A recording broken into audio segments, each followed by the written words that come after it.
26. Whitebridge. The last unsteady note of what had been barely recognizable as the wind that shakes the willow faded mercifully away, and Matt lowered Tom's gold and silver chased flute. Rand took his hands from his ears. A sailor coiling a line on the deck nearby heaved a loud sigh of relief. For a moment, the only sounds were the water slapping against the hull, the rhythmic creak of the oars, and now and again the hum of rigging strummed by the wind. The wind blew dead onto the Spray's bow, and the useless sails were furled. "I suppose I should thank you," Tom Merrilin muttered finally, "for teaching me how true the old saying is. Teach him how you will, a pig will never play the flute." The sailor burst out laughing, and Matt raised the flute as if to throw it at him. Deftly, Tom snagged the instrument from Matt's fist and fitted it into its hard leather case. "I thought all you shepherds whiled away the time with the flock playing the pipes or the flute. That'll show me to trust what I don't know firsthand." "Brand's the shepherd," Matt grumbled. "He plays the pipes, not me." "Yes, well, he does have a little aptitude. Perhaps we'd better work on juggling, boy. At least you show some talent for that." "Tom," Rand said, "I don't know why you were trying so hard." He glanced at the sailor and lowered his voice. "After all, we aren't really trying to become gleemen. It's only something to hide behind until we find Moraine and the others." Tom tugged at an end of his moustache and seemed to be studying the smooth, dark brown leather of the flute case on his knees. "What if you don't find them, boy? There's nothing to say they're even still alive." "They're alive," Rand said firmly. He turned to Matt for support, but Matt's eyebrows were pinched down on his nose, and his mouth was a thin line, and his eyes were fixed on the deck. "Well, speak up," Rand told him. "You can't be that mad over not being able to play the flute. I can't either, not very well. You never wanted to play the flute before." Matt looked up, still frowning. "What if they are dead?" he said softly. "We have to accept facts, right?" At that moment, the lookout in the bow sang out, "Whitebridge! Whitebridge ahead!" For a long minute, unwilling to believe that Matt could say something like that so casually, Rand held his friend's gaze amid the scramble of sailors preparing to put in. Matt glowered at him with his head pulled down between his shoulders. There was so much Rand wanted to say, but he could not manage to get it all into words. They had to believe the others were alive. They had to. "Why?" nagged a voice in the back of his head. "So it will all turn out like one of Tom's stories. The heroes find the treasure and defeat the villain and live happily ever after. Some of his stories don't end that way. Sometimes even heroes die. Are you a hero, Randall Thor? Are you a hero, sheepherder?" Abruptly, Matt flushed and pulled his eyes away. Freed from his thoughts, Rand jumped up to move through the hurly-burly to the rail. Matt came after him slowly, not even making an effort to dodge the sailors who ran across his path. Men dashed about the boat, bare feet thumping the deck, hauling on ropes, tying off some lines and untying others. Some brought up big oilskin bags stuffed almost to bursting with wool, while others readied cables as thick as Rand's wrist. Despite their haste, they moved with the assurance of men who had done it all 1,000 times before.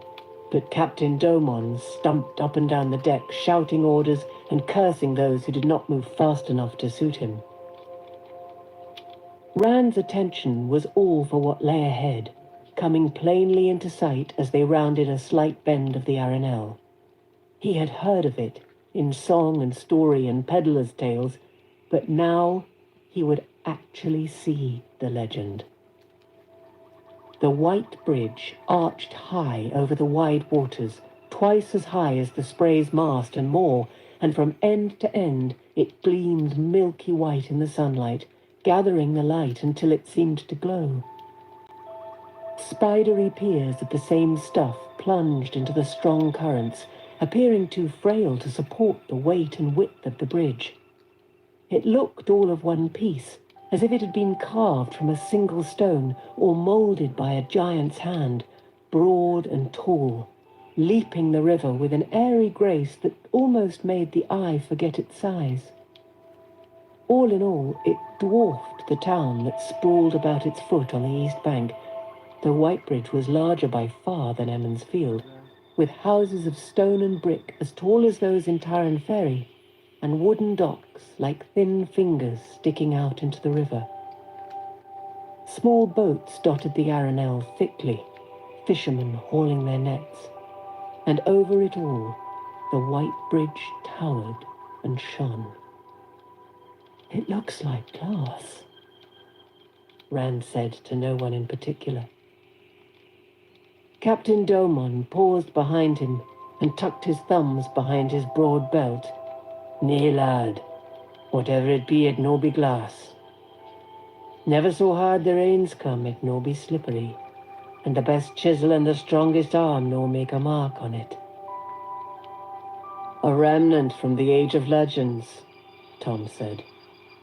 "I have always thought it must be." The captain gave a dour grunt. "Mayhap, but still useful despite. Could be someone else built it. Does no have to be Aes Sedai work, fortune prick me. It no has to be so old as all that. Put your back into it, you bloody fool." He hurried off down the deck. Rand stared even more wonderingly. From the age of legends. Made by Aes Sedai, then.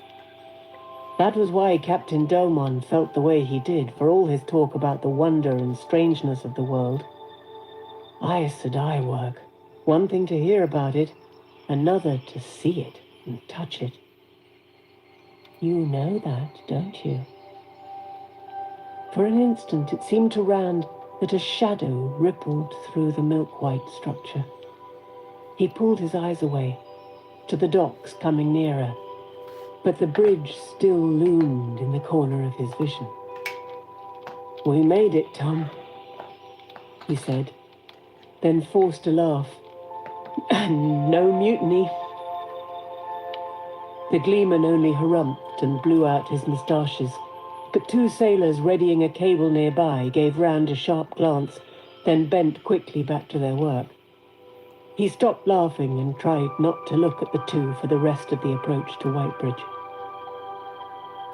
The spray curved smoothly in beside the first dock, thick timbers sitting on heavy tar-coated pilings, and stopped with a backing of oars that swirled the water to froth around the blades.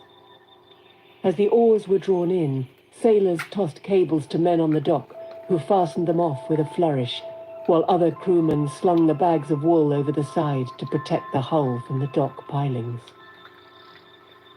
Before the boat was even pulled snug against the dock, carriages appeared at the end of the dock, tall and lacquered shiny black, each one with a name painted on the door in large letters, gold or scarlet. The carriage's passengers hurried up the gangplank as soon as it dropped in place, smooth-faced men in long velvet coats and silk-lined cloaks and cloth slippers, each followed by a plainly dressed servant carrying his iron-bound money-box. They approached Captain Domon with painted smiles that slipped when he abruptly roared in their faces. "You!" He thrust a thick finger past them, stopping Florin Gelb in his tracks at the length of the boat. The bruise on Gelb's forehead from Rand's boot had faded away, but he still fingered the spot from time to time as if to remind himself. "You've slept on watch for the last time on my vessel, or on any vessel if I have my way of it. Choose your own side, the dock or the river, but off my vessel now." Gelb hunched his shoulders, and his eyes glittered hate at Rand and his friends. At Rand especially, a poisonous glare. The wiry man looked around the deck for support, but there was little hope in that look. One by one, every man in the crew straightened from what he was doing and stared back coldly. Gelb wilted visibly, But then his glare returned, twice as strong as it had been. With a muttered curse, he darted below to the crew's quarters. Domon sent 2 men after him to see he did no mischief, and dismissed him with a grunt. When the captain turned back to them, the merchants took up their smiles and bows as if they had never been interrupted. At a word from Tom, Matt and Rand began gathering their things together. There was not much aside from the clothes on their backs, not for any of them. Rand had his blanket roll and saddlebags, and his father's sword. He held the sword for a minute, and homesickness rolled over him so strongly that his eyes stung. He wondered if he would ever see Tam again. Or home. Home. Going to spend the rest of your life running, and afraid of your own dreams. With a shuddering sigh, he slipped the belt around his waist over his head. Gelb came back on deck, followed by his twin shadows. He looked straight ahead, but Rand could still feel hatred coming off him in waves. Back rigid and face dark, Gelb walked stiff-legged down the gangplank and pushed roughly into the thin crowd on the dock. In a minute, he was gone from sight, vanished beyond the merchants' carriages.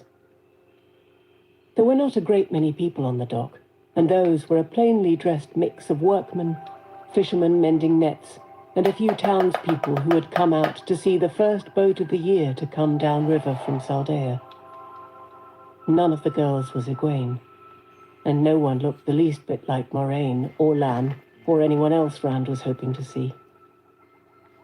Maybe they didn't come down to the dock, he said. Maybe, Tom replied curtly. He settled his instrument cases on his back with care. You two keep an eye out for Gelb. He will make trouble if he can. We want to pass through Whitebridge so softly that nobody remembers we were here 5 minutes after we were gone. Their cloaks flapped in the wind as they walked to the gangplank. Matt carried his bow crossed in front on his chest. Even after all their days on the boat, it still got a few looks from the crewmen. Their bows were short affairs. Captain Domon left the merchants to intercept Tom at the gangplank. You be leaving me now, Gleeman. Can I no talk you into continuing on? I be going all the way down to Ilion, where folk have a proper regard for Gleeman. There be no finer place in the world for your heart. I'd get you there in good time for the Feast of Safan. The competitions, you know. 100 gold marks for the best telling of the great hunt of the Horn. A great prize, Captain, Tom replied with an elaborate bow and a flourish of his cloak that set the patches to fluttering. And great competitions which rightly draw gleemen from the whole world over. But, he added dryly, I fear we could not afford the fare at the rates you charge. Aye. Well, as to that... The captain produced a leather purse from his coat pocket and tossed it to Tom. It clinked when Tom caught it. Your fare's back, and a bit more besides.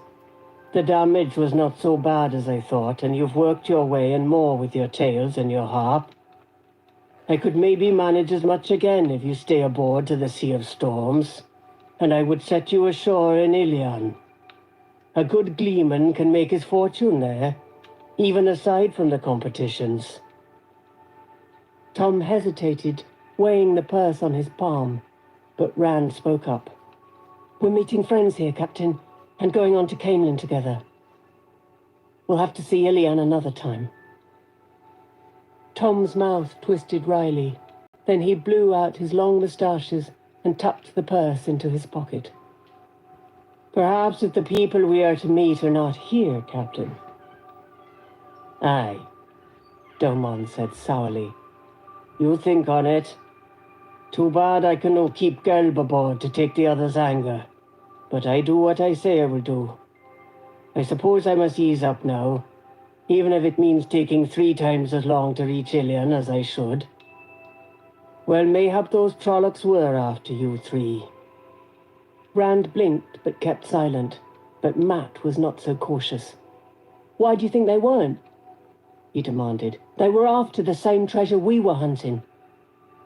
Mayhap, the captain grunted, sounding unconvinced. He combed thick fingers through his beard, then pointed at the pocket where Tom had put the purse. Twice that, if you come back to keep the men's minds off how hard I worked them. Think on it. I sail with the first light on the morrow. He turned on his heel and strode back to the merchants, arms spreading wide as he began an apology for keeping them waiting. Tom still hesitated, but Rand hustled him down the gangplank without giving him a chance to argue, and the gleeman let himself be herded. A murmur passed through the people on the dock as they saw Tom's patch-covered cloak, and some called out to discover where he would be performing. So much for not being noticed, Rand thought, dismayed. By sundown, it would be all over Whitebridge that there was a gleeman in town. He hurried Tom along, though, and Tom, wrapped in sulky silence, did not even try to slow down enough to preen under the attention. The carriage drivers looked down at Tom with interest from their high perches, but apparently the dignity of their positions forbade shouting. With no idea of where to go exactly, Rand turned up the street that ran along the river and under the bridge. "We need to find Moraine and the others," he said, "and fast. We should have thought of changing Tom's cloak." Tom suddenly shook himself and stopped dead. "An innkeeper will be able to tell us if they're here or if they pass through. The right innkeeper. Innkeepers have all the news and gossip. If they aren't here..." He looked back and forth from Rand to Matt. "We have to talk, we 3. Cloak swirling around his ankles, he set off into the town, away from the river. Rand and Matt had to step quickly to keep up. The broad, milk-white arch that gave the town its name dominated Whitebridge as much close up as it did from afar. But once Rand was in the streets, he realized that the town was every bit as big as Baerlon, though not so crowded with people. A few carts moved in the streets, pulled by horse or ox or donkey or man, but no carriages. Those, most likely, all belonged to the merchants and were clustered down at the dock. Shops of every description lined the streets, and many of the tradesmen worked in front of their establishments, under the signs swinging in the wind. They passed a man mending pots, and a tailor holding folds of cloth up to the light for a customer. A shoemaker sitting in his doorway tapped his hammer on the heel of a boot. Hawkers cried their services at sharpening knives and scissors, or tried to interest the passers-by in their skimpy trays of fruit or vegetables, but none was getting much interest. Shops selling food had the same pitiful displays of produce Rand remembered from Baerlon. Even the fishmongers displayed only small piles of small fish, for all the boats on the river.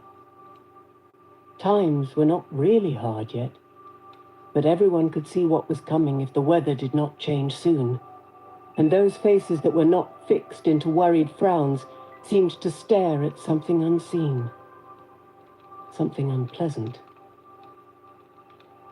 Where the white bridge came down in the center of town was a big square, paved with stones worn by generations of feet and wagon wheels. Inns surrounded the square, and shops, and tall red brick houses with signs out front bearing the same names Rand had seen on the carriages at the dock. It was into one of those inns, seemingly chosen at random, that Tom ducked. The sign over the door, swinging in the wind, had a striding man with a bundle on his back on one side, and the same man with his head on a pillow on the other, and proclaimed, "The Wayfarer's Rest." The common room stood empty except for the fat innkeeper drawing ale from a barrel, and 2 men in rough workman's clothes staring glumly into their mugs at a table in the back. Only the innkeeper looked up when they came in. A shoulder-high wall split the room in two from front to back, with tables and a blazing fireplace on each side. Rand wondered idly if all innkeepers were fat and losing their hair. Rubbing his hands together briskly, Tom commented to the innkeeper on the late cold and ordered hot spiced wine, then added quietly, "Is there somewhere my friends and I could talk without being disturbed?" The innkeeper nodded to the low wall. "The other side, that's as best I've got, unless you want to take a room. For when sailors come up from the river, seems like half the crew's got grudges against the other half. Won't have my place broke up by fights, so I keep 'em apart." He had been eyeing Tom's cloak the whole while, and now he cocked his head to one side, a sly look in his eyes. "You staying? Haven't had a gleeman in here in some time. Folks would pay real good for something that would take their minds off things. I'd even take some off on your room and meals." Unnoticed, Rand thought glumly. "You are too generous," Tom said with a smooth bow. "Perhaps I will take up your offer, but for now, a little privacy. I'll bring your wine. Good money here for a gleeman." The tables on the far side of the wall were all empty, but Tom chose one right in the middle of the space. "So no one can listen without us knowing," he explained. "Did you hear that fellow? He'll take some off. Why, I'd double his custom just by sitting here. Any honest innkeeper gives the gleeman room and board, and a good bit besides." The bare table was none too clean, and the floor had not been swept in days, if not weeks. Rand looked around and grimaced. Master Alvear would not have let his inn get that dirty if he had had to climb out of a sickbed to see to it. "We're only after information, remember? Why here?" Matt demanded. "We passed other inns that looked cleaner." "Straight on from the bridge," Tom said. "It's the road to Camelin. Anyone passing through Whitebridge comes through this square, unless they're going by river, and we know your friends aren't doing that. If there is no word of them here, it doesn't exist. Let me do the talking. This has to be done carefully." Just then the innkeeper appeared, 3 battered pewter mugs gripped in one fist by the handles. The fat man flicked at the table with a towel, set the mugs down, and took Tom's money. "If you stay, you won't have to pay for your drinks. Good wine here." Tom's smile touched only his mouth. "I will think on it, innkeeper. What news is there? We've been away from hearing things." "Big news, that's what. Big news." The innkeeper draped the towel over his shoulder and pulled up a chair. He crossed his arms on the table, took root with a long sigh, saying what a comfort it was to get off his feet. His name was Bartim, and he went on about his feet in detail, about corns and bunions, and how much time he spent standing and what he soaked them in, until Tom mentioned the news again, and then he shifted over with hardly a pause. The news was just as big as he said it was. Loghain, the false dragon, had been captured after a big battle near Lugard while he was trying to move his army from Gaelden to Tyr. The prophecies, they understood? Tom nodded, and Bartim went on. The roads in the south were packed with people, the lucky ones with what they could carry on their backs, thousands fleeing in all directions. "None," Bartim chuckled wryly. "Supported Loghain, of course. Oh no, you won't find many to admit to that, not now. Just refugees trying to find a safe place during the Troubles."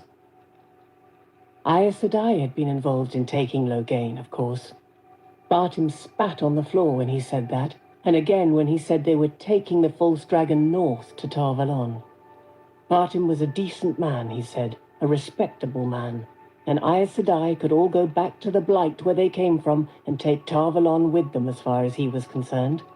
He would get no closer to an Aes Sedai than 1,000 miles if he had his way. Of course, they were stopping at every village and town on the way north to display Loghain, so he had heard, to show people that the false dragon had been taken and the world was safe again. He would have liked to see that, even if it did mean getting close to Aes Sedai. He was halfway tempted to go to Camelin. They'd be taking him there to show to Queen Morghese. The innkeeper touched his forehead respectfully. "I've never seen the Queen. Man ought to see his own queen, don't you think? Logain could do things, and the way Bartim's eyes shifted and his tongue darted across his lips made it clear what he meant.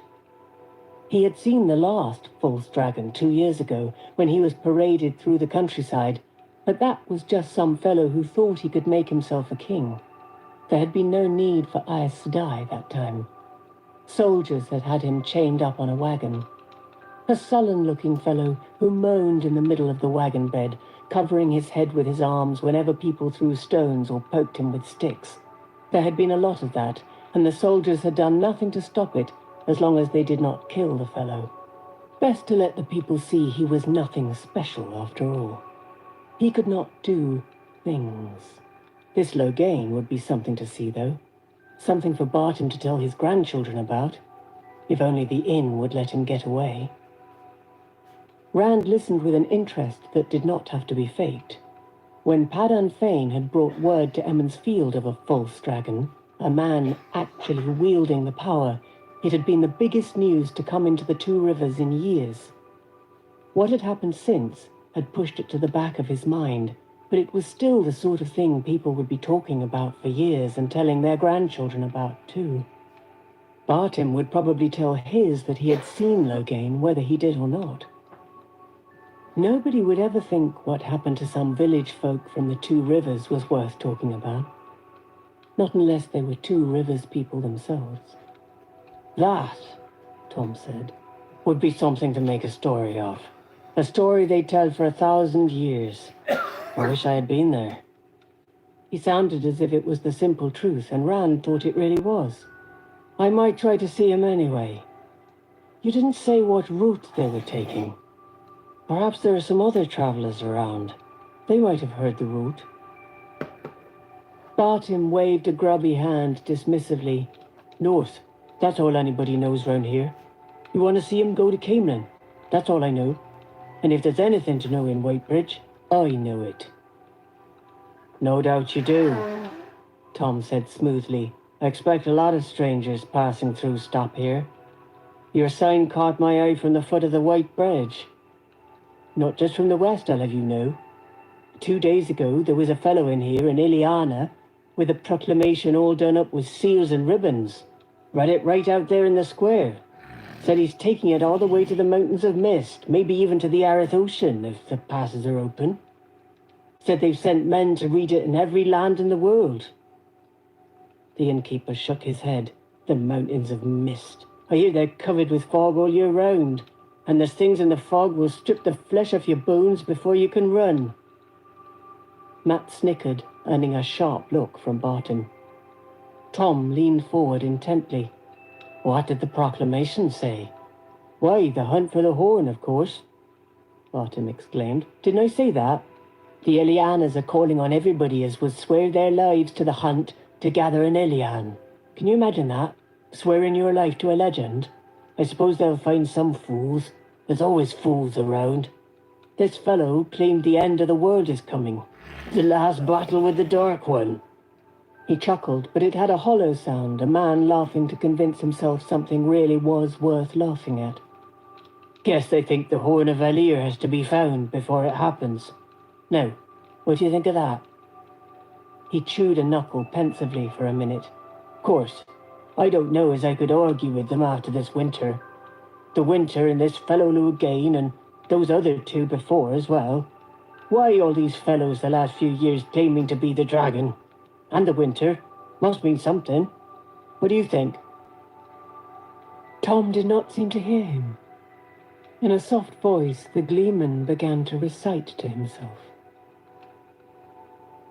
In the last lorn fight against the fall of long night, the mountains stand guard, and the dead shall be ward, for the grave is no bar to my call. That's it. Bartim grinned as if he could already see the crowds handing him their money while they listened to Tom. That's it. The great hunt of the horn. You tell that one, and they'll be hanging from the rafters in here. Everybody's heard about the proclamation. Tom still seemed to be 1,000 miles away, so Rand said, We're looking for some friends who are coming this way. From the west. Have there been many strangers passing through in the last week or two? Some, Barton said slowly. There's always some, from east and west both. He looked at each of them in turn, suddenly wary. What do they look like, these friends of yours? Rand opened his mouth, but Tom, abruptly back from wherever he had been, gave him a sharp, silencing look. With an exasperated sigh, the gleeman turned to the innkeeper. 2 men and 3 women, he said reluctantly. They may be together, or maybe not. He gave thumbnail sketches, painting each one in just a few words, enough for anyone who had seen them to recognize, without giving away anything about who they were. Barton rubbed one hand over his head, disarranging his thinning hair, and stood up slowly. Forget about performing here, Gleeman. In fact, I'd appreciate it if you drank your wine and left. Leave Whitebridge if you're smart. Someone else been asking after them? Tom took a drink as if the answer were the least important thing in the world, and raised an eyebrow at the innkeeper. Who would that be? Barton scrubbed his hand through his hair again and shifted his feet on the point of walking away, then nodded to himself. About a week ago, as near as I can say, a Weasley fellow came over the bridge. Crazy, everybody thought. Always talking to himself, never stopped moving, even when he was standing still. Asked about the same people. Some of them. He asked like it was important, then acted like he didn't care what the answer was. Half the time he was saying as he had to wait here for them, and the other half as he had to go on, he was in a hurry. One minute he was whining and begging, the next making demands like a king. Near got himself a thrashing a time or two, crazy or not. The watch almost took him in custody for his own safety. He went off towards Camelin that same day, talking to himself and crying. Crazy, like I said. Rand looked at Tom and Matt questioningly, and they both shook their heads. If this Weasley fellow was looking for them, he was still nobody they recognized. Are you sure it was the same people he wanted? Rand asked. Some of them. The fighting man and the woman in silk. But it wasn't them as he cared about. It was 3 country boys. His eyes slid across Rand and Matt and away again so fast that Rand was not sure if he had really seen the look or imagined it. He was desperate to find them, but crazy, like I said. Rand shivered and wondered who the crazy man could be and why he was looking for them. A dog friend? Would Balsamon use a madman? He was crazy, but the other one... Barton's eyes shifted uneasily, and his tongue ran over his lips as if he could not find enough spit to moisten them. Next day, the other one came for the first time. He fell silent. The other one? Tom prompted finally. Barton looked around, although their side of the divided room was still empty except for them. He even raised up on his toes and looked over the low wall. When he finally spoke, it was in a whispered rush. All in black he is. Keeps the hood of his cloak pulled up so you can't see his face, but you can feel him looking at you. Feel it like an icicle shoved into your spine. He spoke to me. He flinched and stopped to chew at his lip before going on. Sounded like a snake crawling through dead leaves. There turned my stomach to ice. Every time as he comes back, he asks the same questions. Same questions the crazy man asked. Nobody ever sees him coming. He's just there all of a sudden, day or night, freezing you where you stand. People are starting to look over their shoulders. Worst of it is, the gate tenders claim as he's never passed through any of the gates, coming or going. Rand worked at keeping his face blank. He clenched his jaw until his teeth ached. Matt scowled, and Tom studied his wine. The word none of them wanted to say hung in the air between them. Murdral. I think I'd remember if I ever met anyone like that, Tom said after a minute. Barton's head bobbed furiously. Burn me, but you would. Light's truth you would. He... He wants the same lot as the crazy man, only he says there's a girl with them, and..." He glanced sideways at Tom. "And a white-haired gleeman." Tom's eyebrows shot up in what Rand was sure was unfeigned surprise. "A white-haired gleeman? Well, I'm hardly the only gleeman in the world with a little age on him. I assure you I don't know this fellow, and he can have no reason to be looking for me." "That's as may be," Barton said glumly. He didn't say it in so many words, but I got the impression as he would be very displeased with anyone as tried to help these people or tried to hide them from him. Anyway, I'll tell you what I told him. I haven't seen any of them, nor heard tell of them, and that's the truth. Not any of them," he finished pointedly. Abruptly, he slapped Tom's money down on the table. "Just finish your wine and go. All right?" "All right." And he trundled away as fast as he could, looking over his shoulder. "A fade," Matt breathed when the innkeeper was gone. "I should have known they'd be looking for us here." "And he'll be back," Tom said, leaning across the table and lowering his voice. "I say we sneak back to the boat and take Captain Domon up on his offer. The hunt will centre on the road to Camelin while we're on our way to Ilian, 1,000 miles from where the Murdral expect us." "No," Rand said firmly. "We wait for Moraine and the others in Whitebridge, or we go on to Camelin. One or the other, Tom. That's what we decided." "That's crazed, boy. Things have changed. You listen to me. No matter what this innkeeper says, when a Murdral stares at him, he'll tell all about us, down to what we had to drink and how much dust we had on our boots." Rand shivered, remembering the Fade's eyeless stare. "As for Camelin, you think the half-men don't know you want to get to Torvalan? It's a good time to be on a boat headed south." "No, Tom." Rand had to force the words out, thinking of being 1,000 miles from where the Fades were looking, but he took a deep breath and managed to firm his voice. "No." "Think, boy. Ilian, there isn't a grander city on the face of the earth. And the great hunt of the Horn. There hasn't been a hunt of the Horn in near 400 years. A whole new cycle of stories waiting to be made. Just think, you never dreamed of anything like it. By the time the Murdral figure out where you've gone to, you'll be old and grey, and so tired of watching your grandchildren, you won't care if they do find you." Rand's face took on a stubborn set. "How many times do I have to say no? They'll find us wherever we go. There'd be Fades waiting in Ilian too. And how do we escape the dreams? I want to know what's happening to me, Tom, and why. I'm going to Torvalan, with Moraine if I can, without her if I have to. Alone, if I have to. I need to know. But Ilian, boy, and a safe way out. Downriver while they're looking for you in another direction. Blood and ashes, a dream can't hurt you." Rand kept silent.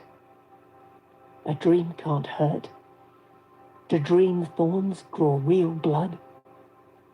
He almost wished he had told Tom about that dream too. "Do you dare tell anybody? Baalzamon is in your dreams. But what's between dreaming and waking now? Who do you dare to tell that the Dark One is touching you?" Tom seemed to understand. The gleeman's face softened. "Even those dreams, lad. They are still just dreams, aren't they? For the light's sake, Matt, talk to him. I know you don't want to go to Torvalan, at least." Matt's face reddened, half embarrassment and half anger. He avoided looking at Rand and scowled at Tom instead. "Why are you going to all this fuss and bother? You want to go back to the boat? Go back to the boat. We'll take care of ourselves." The gleeman's thin shoulders shook with silent laughter, but his voice was anger-tight. "You think you know enough about Murdral to escape by yourself, do you? You're ready to walk into Tarvalon alone and hand yourself over to the Amerlin seat? Can you even tell one Aja from another? The light burn me, boy. If you think you can even get to Tarvalon alone, you tell me to go. Go, Matt growled, sliding a hand under his cloak. Rand realized with a shock that he was gripping the dagger from Shadal Agoth, maybe even ready to use it. Raucous laughter broke out on the other side of the low wall dividing the room, and a scornful voice spoke up loudly. Trollocs? Put on a gleeman's cloak, man, you're drunk! Trollocs? Borderland fables! The words doused anger like a pot of cold water. Even Matt half turned to the wall, eyes widening. Rand stood just enough to see over the wall, then ducked back down again with a sinking feeling in his stomach. Florin Gelb sat on the other side of the wall, at the table in the back with the two men who had been there when they came in. They were laughing at him, but they were listening. Bartim was wiping a table that badly needed it, not looking at Gelb and the two men, but he was listening too, scrubbing one spot over and over with his towel and leaning toward them until he seemed almost ready to fall over. Gelb, Rand whispered as he dropped back into his chair, and the others tensed. Tom swiftly studied their side of the room. On the other side of the wall, the second man's voice chimed in. No, there used to be Trollocs, but they killed them all in the Trolloc Wars. Borderland fables, the first man repeated. It's true, I tell you, Gelb protested loudly. I've been in the Borderlands, I've seen Trollocs, and these were Trollocs as sure as I'm sitting here. Those three claim the Trollocs were tracing them, but I know better. That's why I wouldn't stay on the spray. I've had my suspicions about Bail Domon for some time. But those three are dark friends for sure. I tell you. Laughter and coarse jokes drowned out the rest of what Gelb had to say. How long, Rand wondered, before the innkeeper heard a description of those three, if he had not already, if he did not just leap to the three strangers he had already seen. The only door from their half of the common room would take them right past Gelb's table. Maybe the boat isn't such a bad idea, Matt muttered, but Tom shook his head. Not anymore. The gleeman spoke softly and fast. He pulled out the leather purse Captain Domon had given him and hastily divided the money into 3 piles. That story would be all through the town in an hour, whether anybody believes it or not, and the halfman could hear any time. Domon isn't sailing until tomorrow morning. At best, he'll have Trollocs chasing him all the way to Ilion. Well, he's half expecting it for some reason, but that won't do us any good. There's nothing for it but to run. And run hard. Matt quickly stuffed the coins Tom shoved in front of him into his pocket. Rand picked his pile up more slowly. The coin Moraine had given him was not among them. Domon had given an equal weight of silver, but Rand, for some reason he could not fathom, wished he had the Aes Sedai's coin instead. Stuffing the money in his pocket, he looked a question at the gleeman. In case we're separated, Tom explained. We probably won't be, but if it does happen, well, you two will make out all right by yourselves. You're good lads. Just keep clear of Aes Sedai for your lives. I thought you were staying with us, Rand said. I am, boy, I am. But they're getting close now, and the light only knows. Well, no matter. It isn't likely anything will happen. Tom paused, looking at Matt. I hope you no longer mind me staying with you, he said dryly. Matt shrugged. He eyed each of them, then shrugged again. I'm just on edge. I can't seem to get rid of it. Every time we stop for a breath, they're there, hunting us. I feel like somebody's staring at the back of my head all the time. What are we going to do? The laughter erupted on the other side of the wall, broken again by Gelb, trying loudly to convince the two men that he was telling the truth. How much longer, Rand wondered. Sooner or later, Bartim had to put together Gelb's three and the three of them. Tom eased his chair and rose, but kept his height crouched. No one looking casually toward the wall from the other side could see him. He motioned for them to follow, whispering, "Be very quiet." The windows on either side of the fireplace on their side of the wall looked out into an alleyway.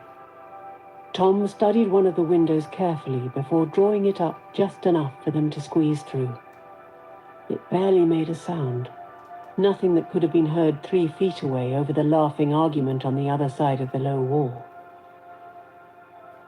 Once in the alley, Matt started for the street right away, but Tom caught his arm. "Not so fast," the gleeman told him. "Not till we know what we're doing."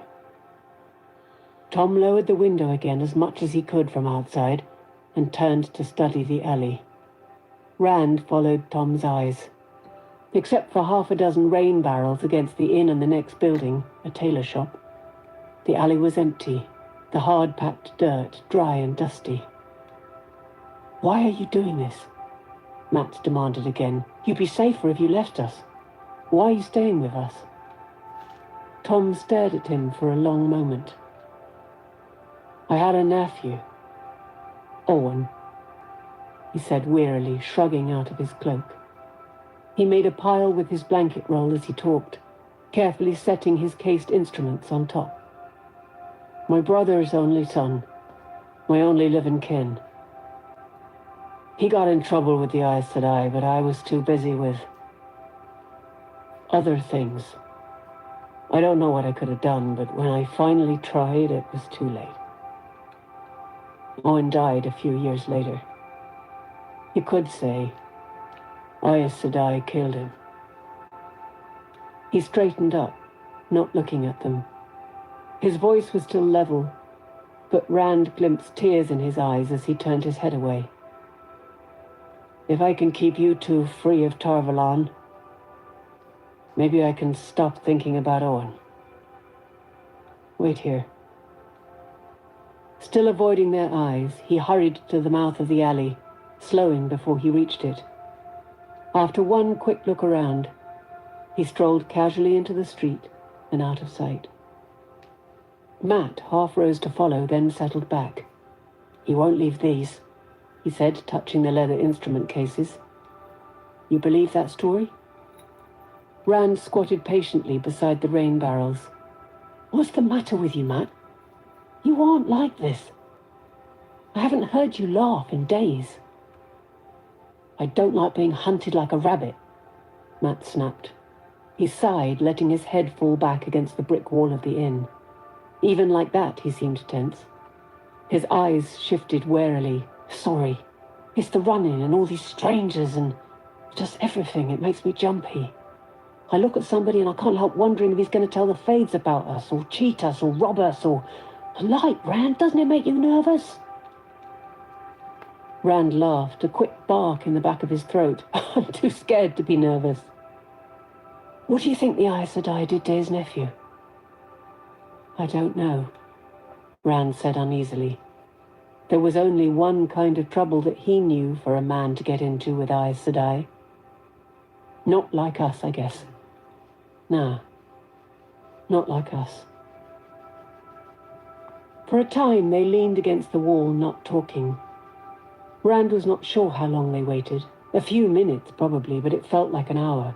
Waiting for Tom to come back, waiting for Bartim and Gelb to open the window and denounce them for dark friends. Then a man turned in at the mouth of the alley, a tall man with the hood of his cloak pulled up to hide his face. A cloak, black as night against the light of the street. Rand scrambled to his feet, one hand wrapped around the hilt of Tam's sword so hard that his knuckles hurt. His mouth went dry, and no amount of swallowing helped. Matt rose to a crouch with one hand under his cloak. The man came closer, and Rand's throat grew tighter with every step. Abruptly, the man stopped and tossed back his cowl. Rand's knees almost gave way. It was Tom. "Well, if you don't recognize me," the gleeman grinned. I guess it's a good enough disguise for the gates. Tom pushed past them and began transferring things from his patch-covered cloak to his new one so nimbly that Rand could not make out any of them. The new cloak was dark brown, Rand saw now. He drew a deep, ragged breath. His throat still felt as if it were clutched in a fist. Brown, not black. Matt still had his hand under his cloak, and he stared at Tom's back as if he were thinking of using the hidden dagger. Tom glanced up at them, then gave them a sharper look. This is no time to get skittish. Deftly, he began folding his old cloak into a bundle around his instrument cases, inside out so the patches were hidden. We'll walk out of here one at a time, just close enough to keep each other in sight. Shouldn't be remembered especially that way. Can't you slouch? He added to Rand. That height of yours is as bad as a banner. He slung the bundle across his back and stood, drawing his hood back up. He looked nothing like a white-haired gleeman. He was just another traveller, a man too poor to afford a horse, much less a carriage. Let's go. We've wasted too much time already. Rand agreed.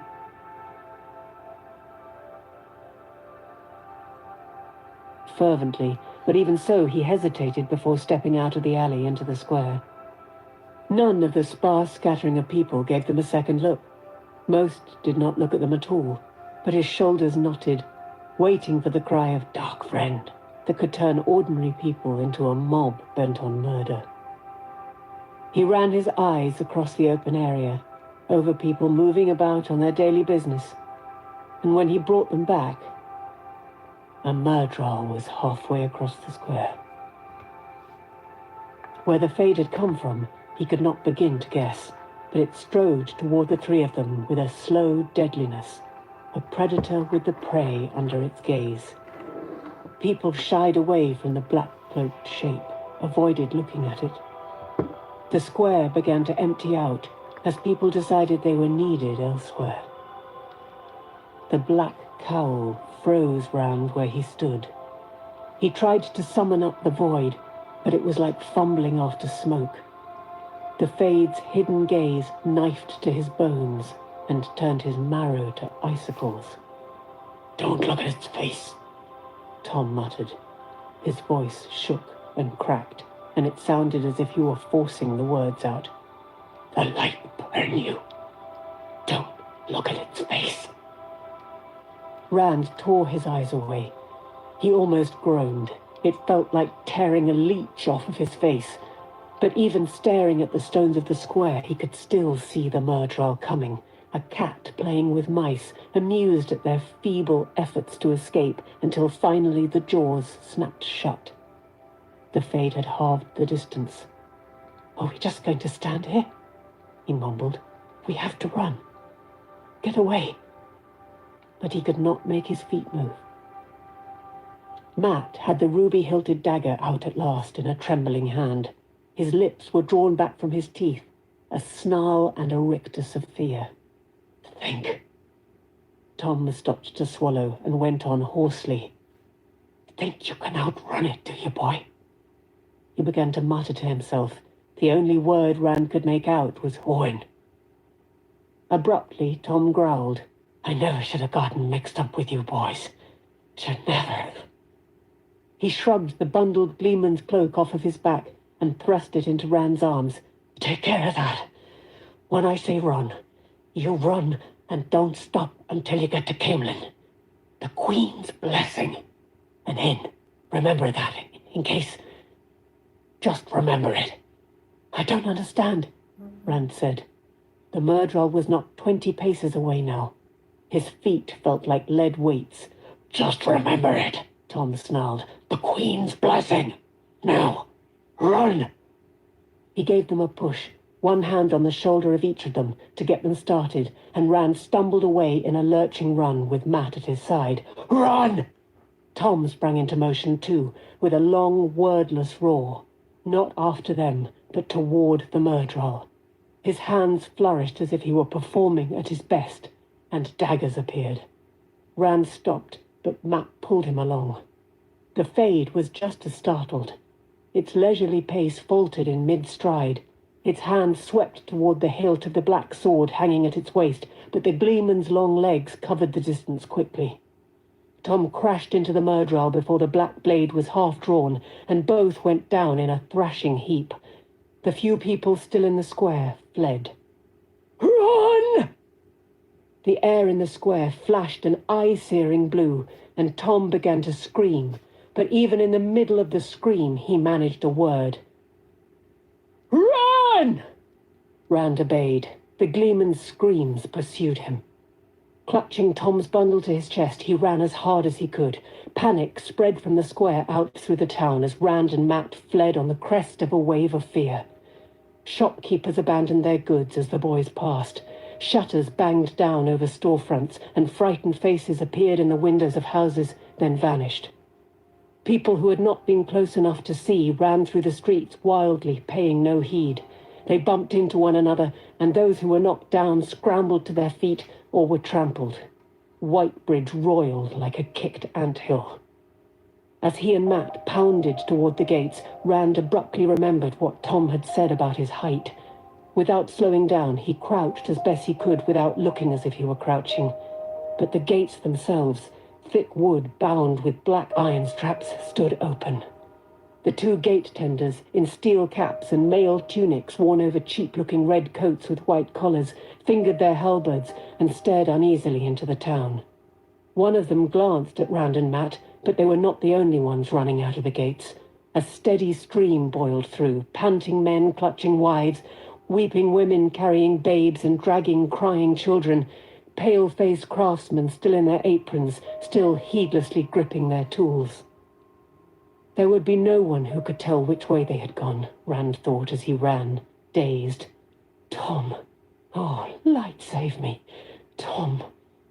Matt staggered beside him, caught his balance, and they ran until the last of the fleeing people had fallen away, ran until the town and the white bridge were far out of sight behind them. Finally, Rand fell to his knees in the dust, pulling air raggedly into his raw throat with great gulps. The road behind stretched empty until it was lost to sight among bare trees. Matt plucked at him. "Come on!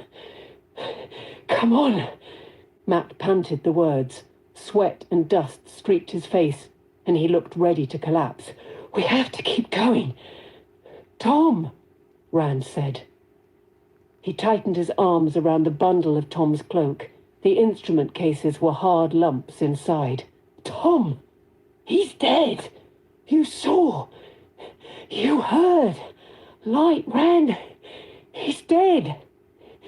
You think Egwene and Moraine and the rest are dead too? If they're dead, why are the murderers still hunting them? Answer me that!" Matt dropped to his knees in the dust beside him. "All right. Maybe they are alive. But Tom, you saw. Blood and ashes, Rand. The same thing can happen to us." Rand nodded slowly. The road behind them was still empty. He had been halfway expecting, hoping at least to see Tom appear, striding along, blowing out his moustaches to tell them how much trouble they were. The Queen's blessing in Camelin. He struggled to his feet and slung Tom's bundle on his back alongside his blanket roll. Matt stared up at him, narrow-eyed and wary. "Let's go," Rand said, and started down the road toward Camelin. He heard Matt muttering, and after a moment he caught up to Rand. They trudged along the dusty road, heads down and not talking. The wind spawned dust devils that whirled across their path. Sometimes Rand looked back, but the road behind was always empty. Chapter 27. Shelter from the Storm. Perrin fretted over the days spent with the Tuatha'an, travelling south and east in a leisurely fashion. The travelling people saw no need to hurry. They never did. The colourful wagons did not roll out of a morning until the sun was well above the horizon, and they stopped as early as mid-afternoon if they came across a congenial spot. The dogs trotted easily alongside the wagons, and often the children did too. They had no difficulty in keeping up. Any suggestion that they might go further or more quickly was met with laughter, or perhaps, "Ah, but would you make the poor horses work so hard?" He was surprised that Elias did not share his feelings. Elias would not ride on the wagons. He preferred to walk, sometimes loping along at the head of the column, but he never suggested leaving or pressing on ahead. The strange bearded man in his strange skin clothes was so different from the gentle Tuatha that he stood out wherever he went among the wagons. Even from across the camp, there was no mistaking Elias for one of the people, and not just because of clothes. Elias moved with the lazy grace of a wolf, only emphasized by his skins and his fur hat, radiating danger as naturally as a fire radiated heat, and the contrast with the traveling people was sharp. Young and old, the people were joyful on their feet. There was no danger in their grace, only delight. Their children darted about, filled with the pure zest of moving, of course, but among the Tuatha'an, greybeards and grandmothers too still stepped lightly, their walk a stately dance no less exuberant for its dignity. All the people seemed on the point of dancing, even when standing still, even during the rare times when there was no music in the camp. Fiddles and flutes, dulcimers and zithers and drums spun harmony and counterpoint around the wagons at almost any hour, in camp or on the move. Joyous songs, merry songs, laughing songs, sad songs. If someone was awake in the camp, there was usually music. Elias met friendly nods and smiles at every wagon he passed, and a cheerful word at any fire where he paused. This must be the face the people always showed to outsiders, open, smiling faces. But Perrin had learned that hidden beneath the surface was the wariness of a half-tamed deer. Something deep lay behind the smiles directed at the Emmonsfielders. Something that wondered if they were safe. Something that faded only slightly over the days. With Elias, the wariness was strong, like deep summer heat shimmering in the air, and it did not fade. When he was not looking, they watched him openly, as if unsure what he was going to do. When he walked across the camp, feet ready for dancing seemed ready for flight as well.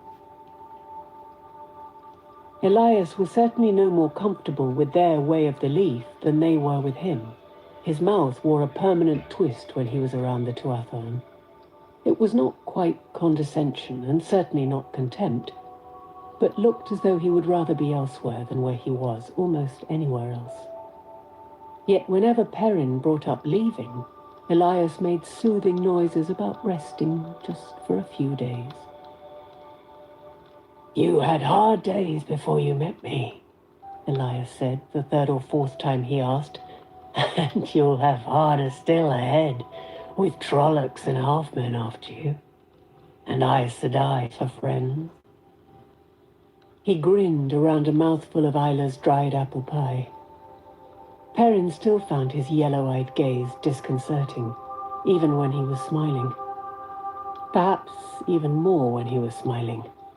Smiles seldom touched those hunters' eyes. Elias lounged beside Rayon's fire, as usual refusing to sit on the logs drawn up for the purpose. "Don't be in such a bloody hurry to put yourself in Aes Sedai's hands." "What if the Fates find us? What's to keep them from it if we just sit here waiting? 3 wolves can't hold them off, and the traveling people won't be any help. They won't even defend themselves. The Trollocs will butcher them, and it will be our fault." Anyway, we have to leave them sooner or later. It might as well be sooner. Something tells me to wait. Just a few days. Something. Relax, lad. Take life as it comes. Run when you have to. Fight when you must. Rest when you can. What are you talking about? Something. Have some of this pie. Isla doesn't like me, but she surely feeds me well when I visit. Always good food in the people's camps. What's something? Perrin demanded. If you know something you aren't telling the rest of us. Elias frowned at the piece of pie in his hand, then set it down and dusted his hands together. Something, he said finally, with a shrug of his shoulders as if he did not understand it completely himself. Something tells me it's important to wait. A few more days. I don't get feelings like this often, but when I do, I've learned to trust them. They've saved my life in the past. This time it's different somehow, but it's important. That's clear. You want to run on, then run on. Not me. That was all he would say, no matter how many times Perrin asked. He lay about, talking with Rain, eating, napping with his hat over his eyes, and refused to discuss leaving. Something told him to wait. Something told him it was important. He would know when it was time to go. Have some pie, lad. Don't lather yourself. Try some of this stew. Relax. Perrin could not make himself relax. At night, he wandered among the rainbow wagons, worrying, as much because no one else seemed to see anything to worry about as for any other reason. The Tuatha sang and danced, cooked and ate around their campfires, fruits and nuts, berries and vegetables, they ate no meat, and went about a myriad domestic chores as if they had not a care in the world. The children ran and played everywhere, hide and seek among the wagons, climbing in the trees around the camp, laughing and rolling on the ground with the dogs. Not a care in the world for anyone. Watching them, he itched to get away. Go, before we bring the hunters down on them. They took us in and we repay their kindness by endangering them. At least they have reason to be light-hearted. Nothing is hunting them, but the rest of us. It was hard to get a word with Egwene. Either she was talking with Isla, their heads together in a way that said no men were welcome, or she was dancing with Aram, swinging round and round to the flutes and fiddles and drums, to tunes the Tuatha had gathered from all over the world, or to the sharp, trilling songs of the travelling people themselves. Sharp, whether they were quick or slow. They knew many songs. Some he recognized from home, though often under different names than they were called in the Two Rivers. 3 girls in the meadow, for instance, the Tinkers named Pretty Maids Dancing, and they said the wind from the north was called Hard Rain Falling in some lands and Berin's Retreat in others. When he asked, not thinking, for the tinker has my pots, they fell all over themselves laughing. They knew it, but as tossed the feathers. He could understand wanting to dance to the people's songs. Back in Emond's Field, no one considered him more than an adequate dancer. But these songs tugged at his feet, and he thought he had never danced so long, or so hard, or so well in his life. Hypnotic. They made his blood pound in rhythm to the drums. It was the second evening when, for the first time, Perrin saw women dance to some of the slow songs. The fires burned low, and the night hung close around the wagons, and fingers tapped a slow rhythm on the drums. First one drum, then another, until every drum in the camp kept the same low, insistent beat. There was silence, except for the drums. A girl in a red dress swayed into the light, loosening her shawl. Strings of beads hung in her hair, and she had kicked off her shoes. A flute began the melody, wailing softly, and the girl danced. Outstretched arms spread her shawl behind her. Her hips undulated as her bare feet shuffled to the beat of the drums. The girl's dark eyes fastened on Perrin, and her smile was as slow as her dance. She turned in small circles, smiling over her shoulder at him. He swallowed hard. The heat in his face was not from the fire. A second girl joined the first, the fringe on their shawls shaking in time to the drums and the slow rotation of their hips. They smiled at him, and he cleared his throat hoarsely. He was afraid to look around. His face was as red as a beet, and anyone who was not watching the dancers was probably laughing at him. He was sure of it. As casually as he could manage, he slid off the log as if he were just getting comfortable, but he carefully ended up looking away from the fire, away from the dancers. There was nothing like that in Emmons Field. Dancing with the girls on the green on a feast day did not even come close. For once, he wished that the wind would pick up, to cool him off. The girls danced into his field of view again, only now they were 3. One gave him a sly wink. His eyes darted frantically. Light, he thought. What do I do now? What would Rand do? He knows about girls. The dancing girls laughed softly. Beads clicked as they tossed their long hair on their shoulders, and he thought his face would burn up. Then a slightly older woman joined the girls to show them how it was done. With a groan, he gave up altogether and shut his eyes. Even behind his eyelids, their laughter taunted and tickled. Even behind his eyelids, he could still see them. Sweat beaded on his forehead, and he wished for the wind. According to Rayan, the girls did not dance that dance often, and the women rarely did. And according to Elias, it was thanks to Perrin's blushes that they did so every night thereafter. I have to thank you, Elias told him, his tones sober and solemn. It's different with you young fellows, but at my age, it takes more than a fire to warm my bones. Perrin scowled. There was something about Elias's back as he walked away that said, even if nothing showed, he was laughing inside. Perrin soon learned better than to look away from the dancing women and girls, though the winks and smiles still made him wish he could. One would have been all right, maybe, but 5 or 6, with everyone watching. He never did entirely conquer his blushes. Then Egwene began learning the dance.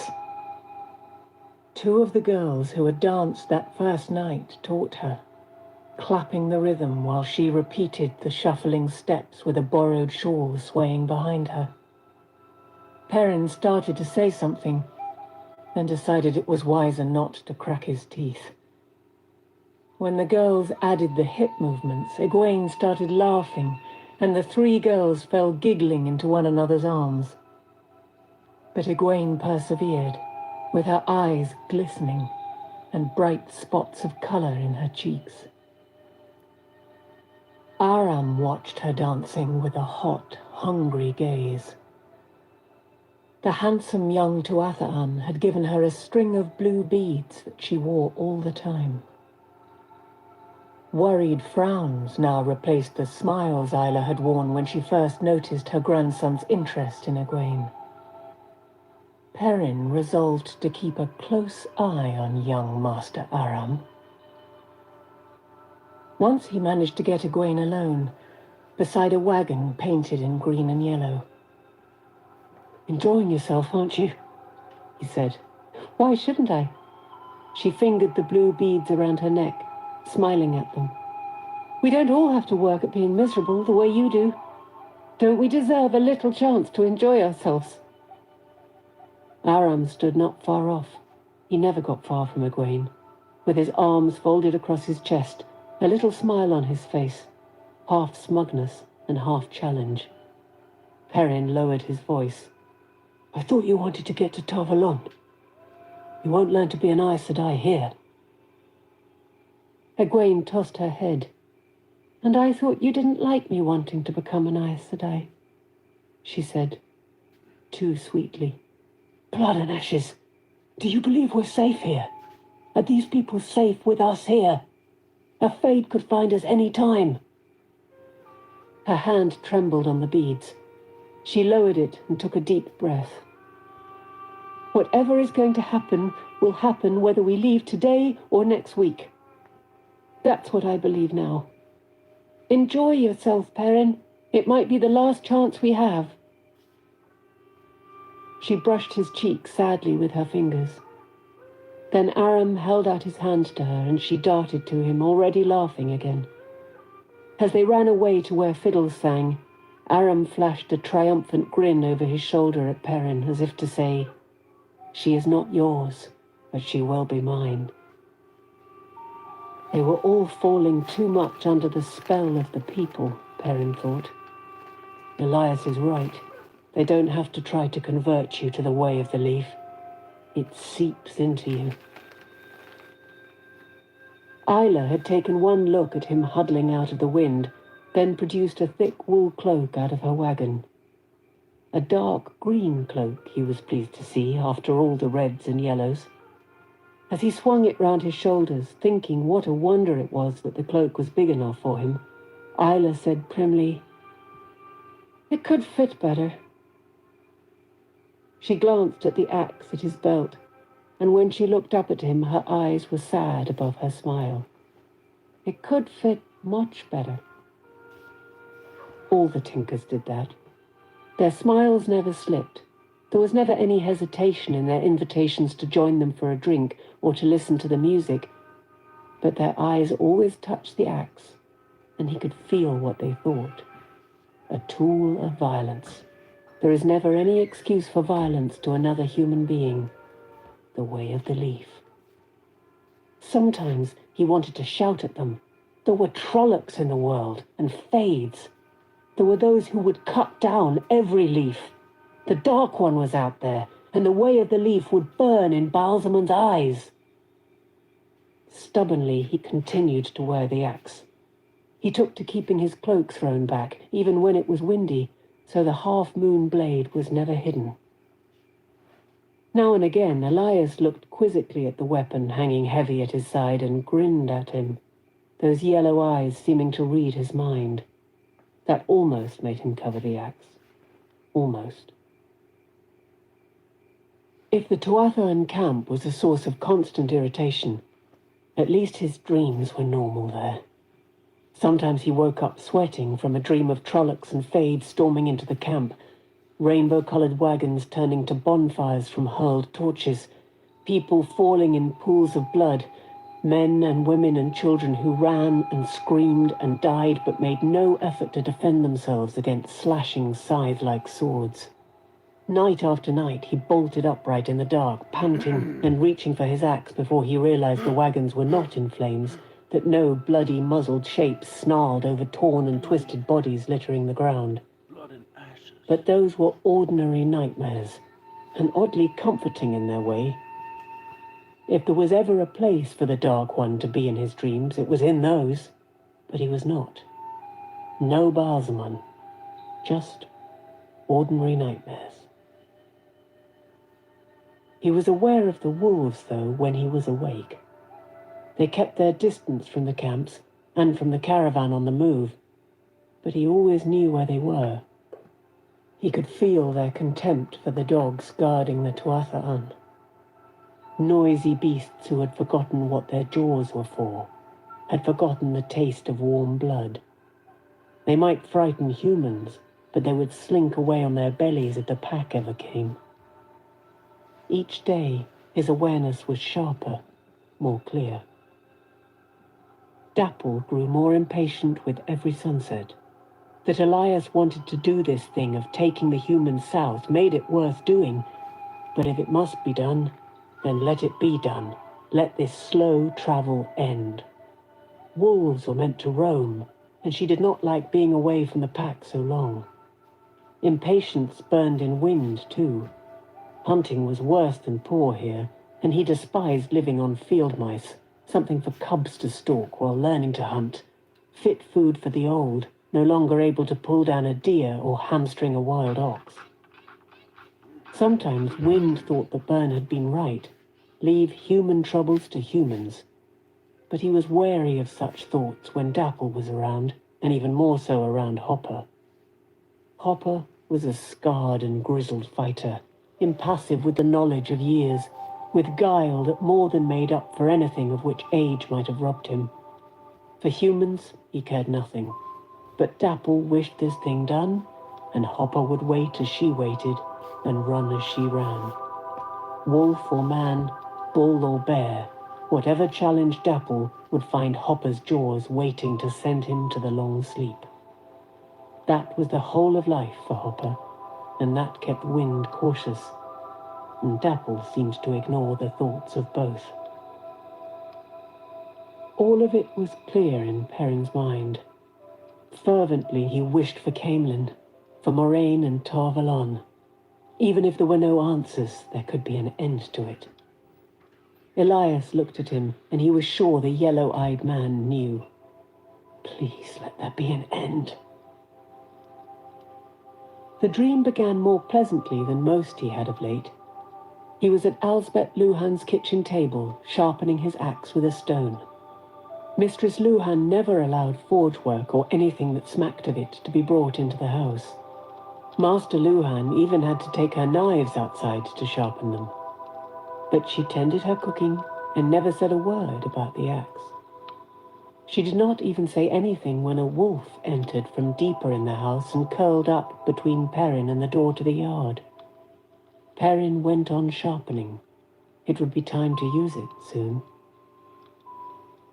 Abruptly, the wolf rose, rumbling deep in its throat, the thick ruff of fur on its neck rising. Baalzamon stepped into the kitchen from the yard. Mistress Luhan went on with her cooking. Perrin scrambled to his feet, raising the axe, but Baalzamon ignored the weapon, concentrating on the wolf instead. Flames danced where his eyes should be. Is this what you have to protect you? Well, I have faced this before. Many times before. He crooked a finger, and the wolf howled as fire burst out of its eyes and ears and mouth, out of its skin. The stench of burning meat and hair filled the kitchen. Alsbeth Luhan lifted the lid on a pot and stirred with a wooden spoon. Perrin dropped the axe and jumped forward, trying to beat out the flames with his hands. The wolf crumpled to black ash between his palms. Staring at the shapeless pile of char on Mistress Luhan's clean-swept floor, he backed away. He wished he could wipe the greasy soot from his hands, but the thought of scrubbing it off on his clothes turned his stomach. He snatched up the axe, gripping the haft until his knuckles cracked. "Leave me alone!" he shouted. Mistress Luhan tapped the spoon on the rim of the pot and replaced the lid, humming to herself. "You cannot run from me," Baalzamon said. "You cannot hide from me. If you are the one, you are mine." The heat from the fires of his face forced Perrin across the kitchen until his back came up against the wall. Mistress Luhan opened the oven to check her bread. "The eye of the world will consume you," Baalzamon said. "I mark you mine." He flung out his clenched hand as if throwing something. When his fingers opened, a raven streaked at Perrin's face. Perrin screamed as the black beak pierced his left eye, and sat up, clutching his face, surrounded by the sleeping wagons of the travelling people. Slowly, he lowered his hands. There was no pain, no blood. But he could remember it. Remember the stabbing agony. He shuddered, and suddenly Elias was squatting beside him in the pre-dawn, one hand outstretched as if to shake him awake. Beyond the trees where the wagons lay, the wolves howled. One sharp cry from 3 throats. He shared their sensations. Fire, pain, fire, hate, hate, kill. Yes, Elias said softly. It is time. Get up, boy. It's time for us to go. Perrin scrambled out of his blankets. While he was still bundling his blanket roll, Rayan came out of his wagon, rubbing sleep from his eyes. The seeker glanced at the sky and froze halfway down the steps, his hands still raised to his face. Only his eyes moved as he studied the sky intently, though Perrin could not understand what he was looking at.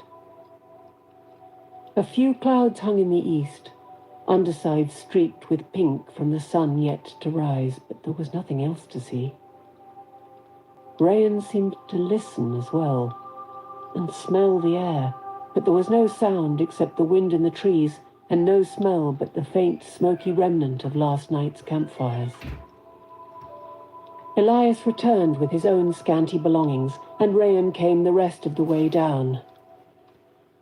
We must change the direction we travel, my old friend. The seeker looked uneasily at the sky again. We go another way this day. Will you be coming with us? Elias shook his head, and Rayan nodded as if he had known all along.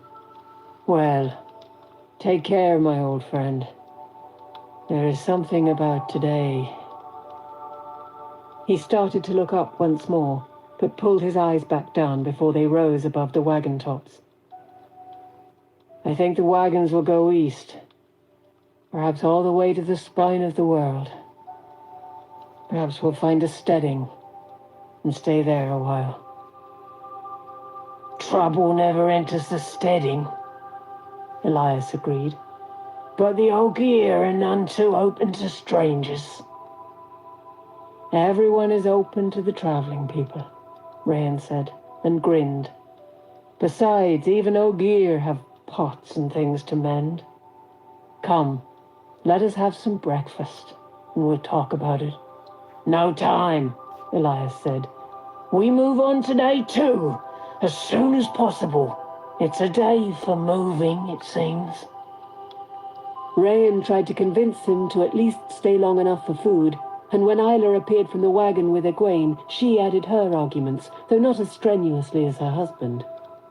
She said all of the right words, but her politeness was stiff, and it was plain she would be glad to see Elias's back, if not Egwene's. Egwene did not notice the regretful, sidelong looks Isla gave her. She asked what was going on, and Perrin prepared himself for her to say she wanted to stay with the Tuathan. But when Elias explained, she only nodded thoughtfully and hurried back into the wagon to gather her things. Finally, Rayan threw up his hands. All right, I don't know that I've ever let a visitor leave this camp without a farewell feast, but... Uncertainly, his eyes raised toward the sky again. Well, we need an early start ourselves, I think. Perhaps we will eat as we journey. But at least let everyone say goodbye. Elias started to protest, but Rayan was already hurrying from wagon to wagon, pounding on the doors where there was no one awake.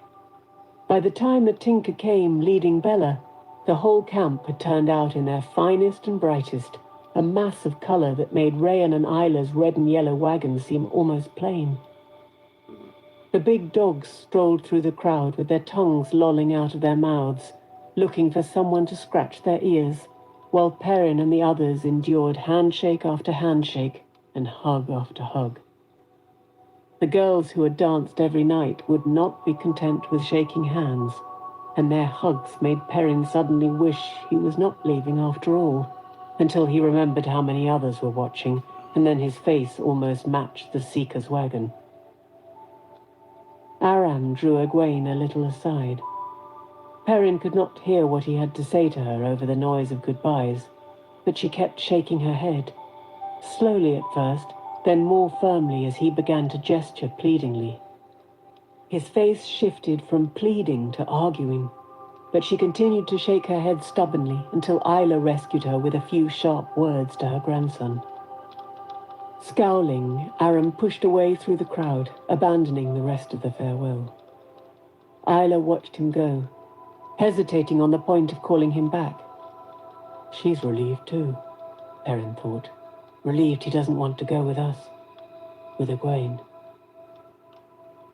When he had shaken every hand in the camp at least once, and hugged every girl at least twice, the crowd moved back, opening a little space around Rhaen and Isla and the three visitors. You came in peace, Rhaen intoned, bowing formally, hands on his chest. Depart now in peace.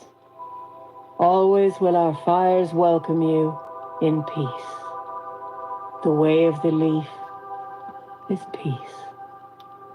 Peace be on you always, Elias replied, and on all the people. He hesitated, then added, I will find the song, or another will find the song, but the song will be sung this year or in a year to come. As it once was, so shall it be again. World without end. Rhaen blinked in surprise, and Isla looked completely flabbergasted, but all the other Tuatha murmured in reply, World without end. World and time without end. Rhaen and his wife hurriedly said the same, after everyone else. Then it really was time to go. A few last farewells, a few last admonitions to take care, a few last smiles and winks, and they were making their way out of the camp. Rhaen accompanied them as far as the edge of the trees, a pair of the dogs cavorting by his side. Truly, my old friend, you must take great care. This day, there is wickedness loose in the world, I fear. And whatever you pretend, you are not so wicked that it will not gobble you up. Peace be on you, Elias said. And on you, Rhaen said sadly.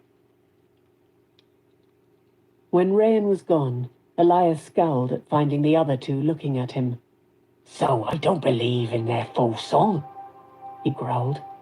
No need to make them feel bad by messing up their ceremony, was there? I told you they set the store by ceremony sometimes. Of course, Egwene said gently. No need at all. Elias turned away, muttering to himself. Dapple, Wind and Hopper came to greet Elias, not frolicking as the dogs had done, but a dignified meeting of equals. Perrin caught what passed between them. Fire eyes, pain, heart-fang, death, heart-fang. Perrin knew what they meant. The Dark One. They were telling about his dream. Their dream. He shivered as the wolves ranged out ahead, scouting the way. It was Egwene's turn to ride Bella, and he walked beside her. Elias led as usual, a steady, ground-eating pace. Perrin did not want to think about his dream. He had thought that the wolves made them safe. Not complete, except full heart, full mind.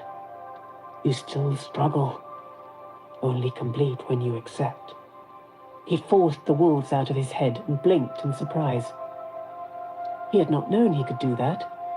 He determined not to let them back in again. even in dreams. He was not sure if the thought was his or theirs. Egwene still wore the string of blue beads Aram had given her, and a little sprig of something with tiny, bright red leaves in her hair, another gift from the young Tuatha'an. That Aram had tried to talk her into staying with the travelling people, Perrin was sure. He was glad she had not given in, but he wished she did not finger the bead so fondly. Finally, he said, "What did you spend so much time talking about with Isla? If you weren't dancing with that long-legged fellow, you were talking to her like it was some kind of secret." "Isla was giving me advice on being a woman," Egwene replied absently. He began laughing, and she gave him a hooded, dangerous look that he failed to see.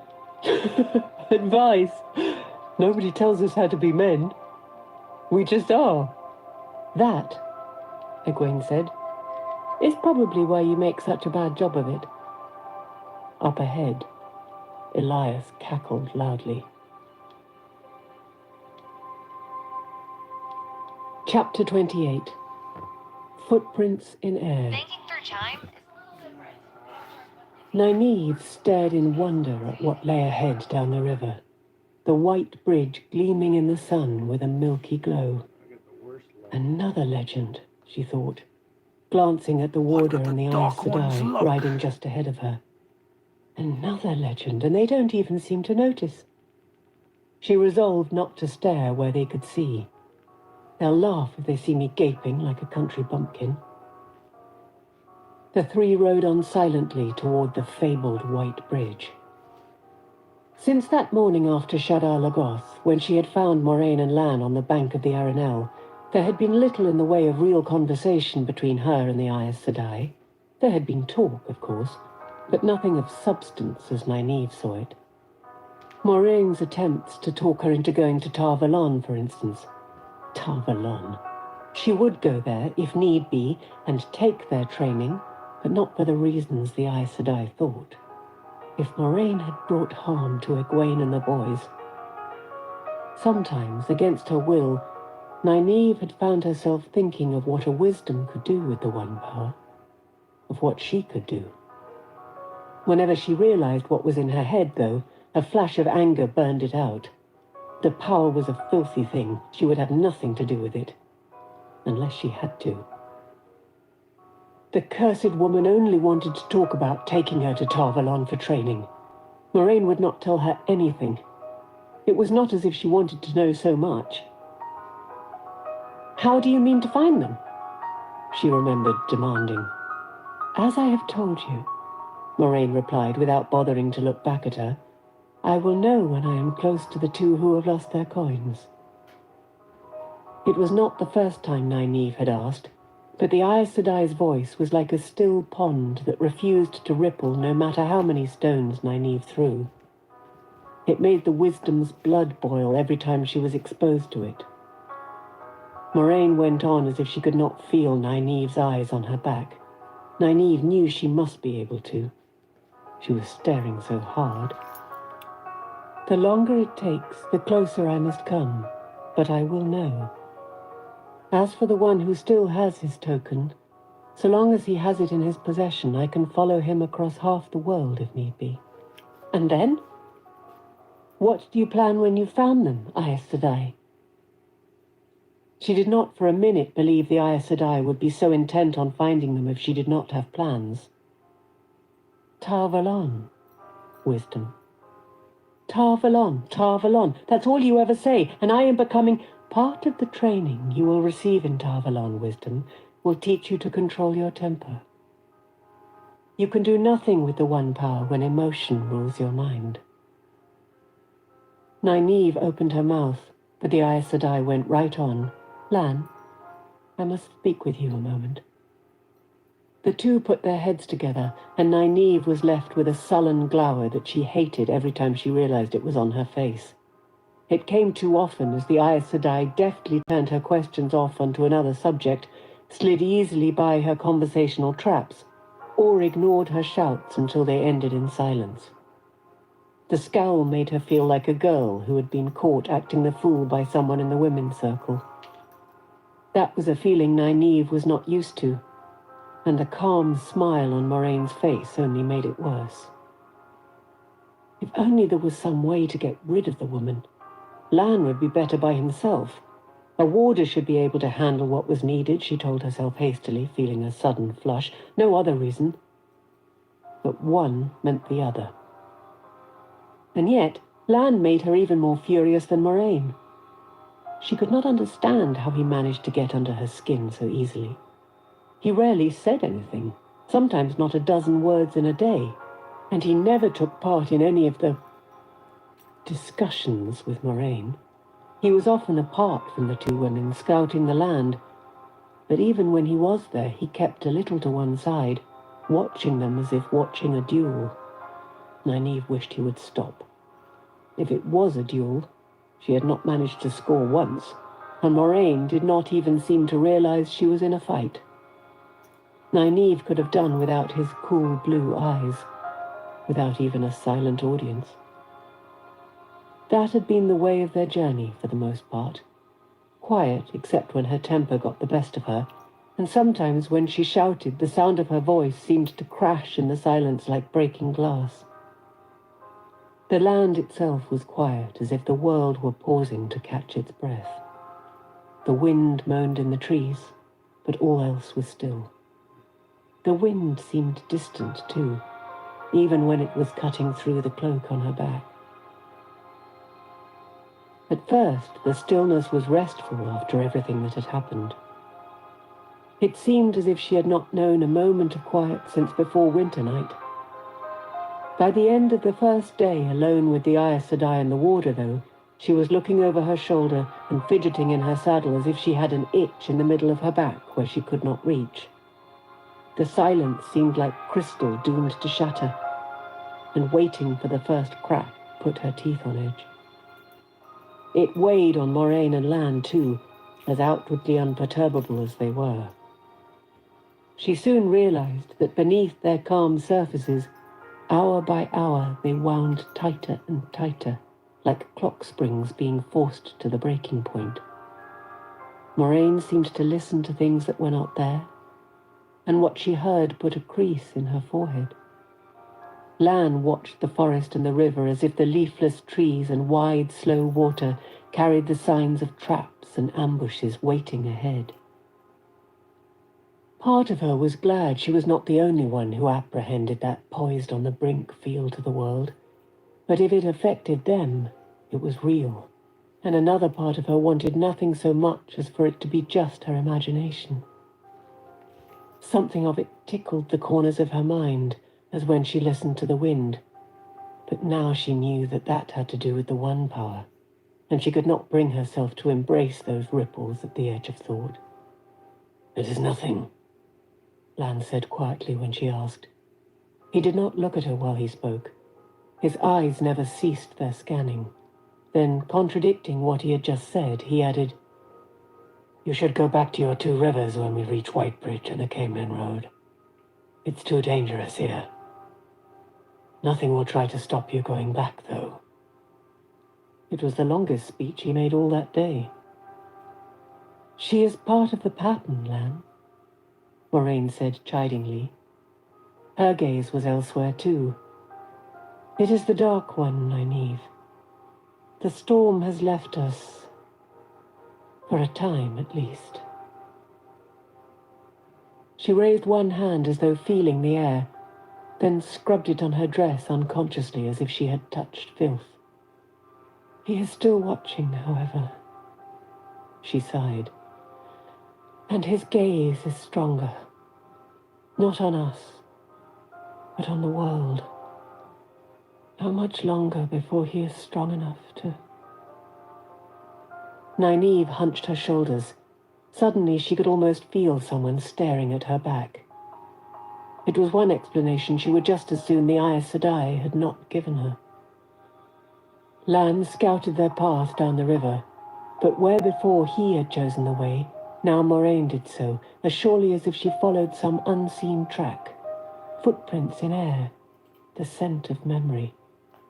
Lan only checked the route she intended to see that it was safe.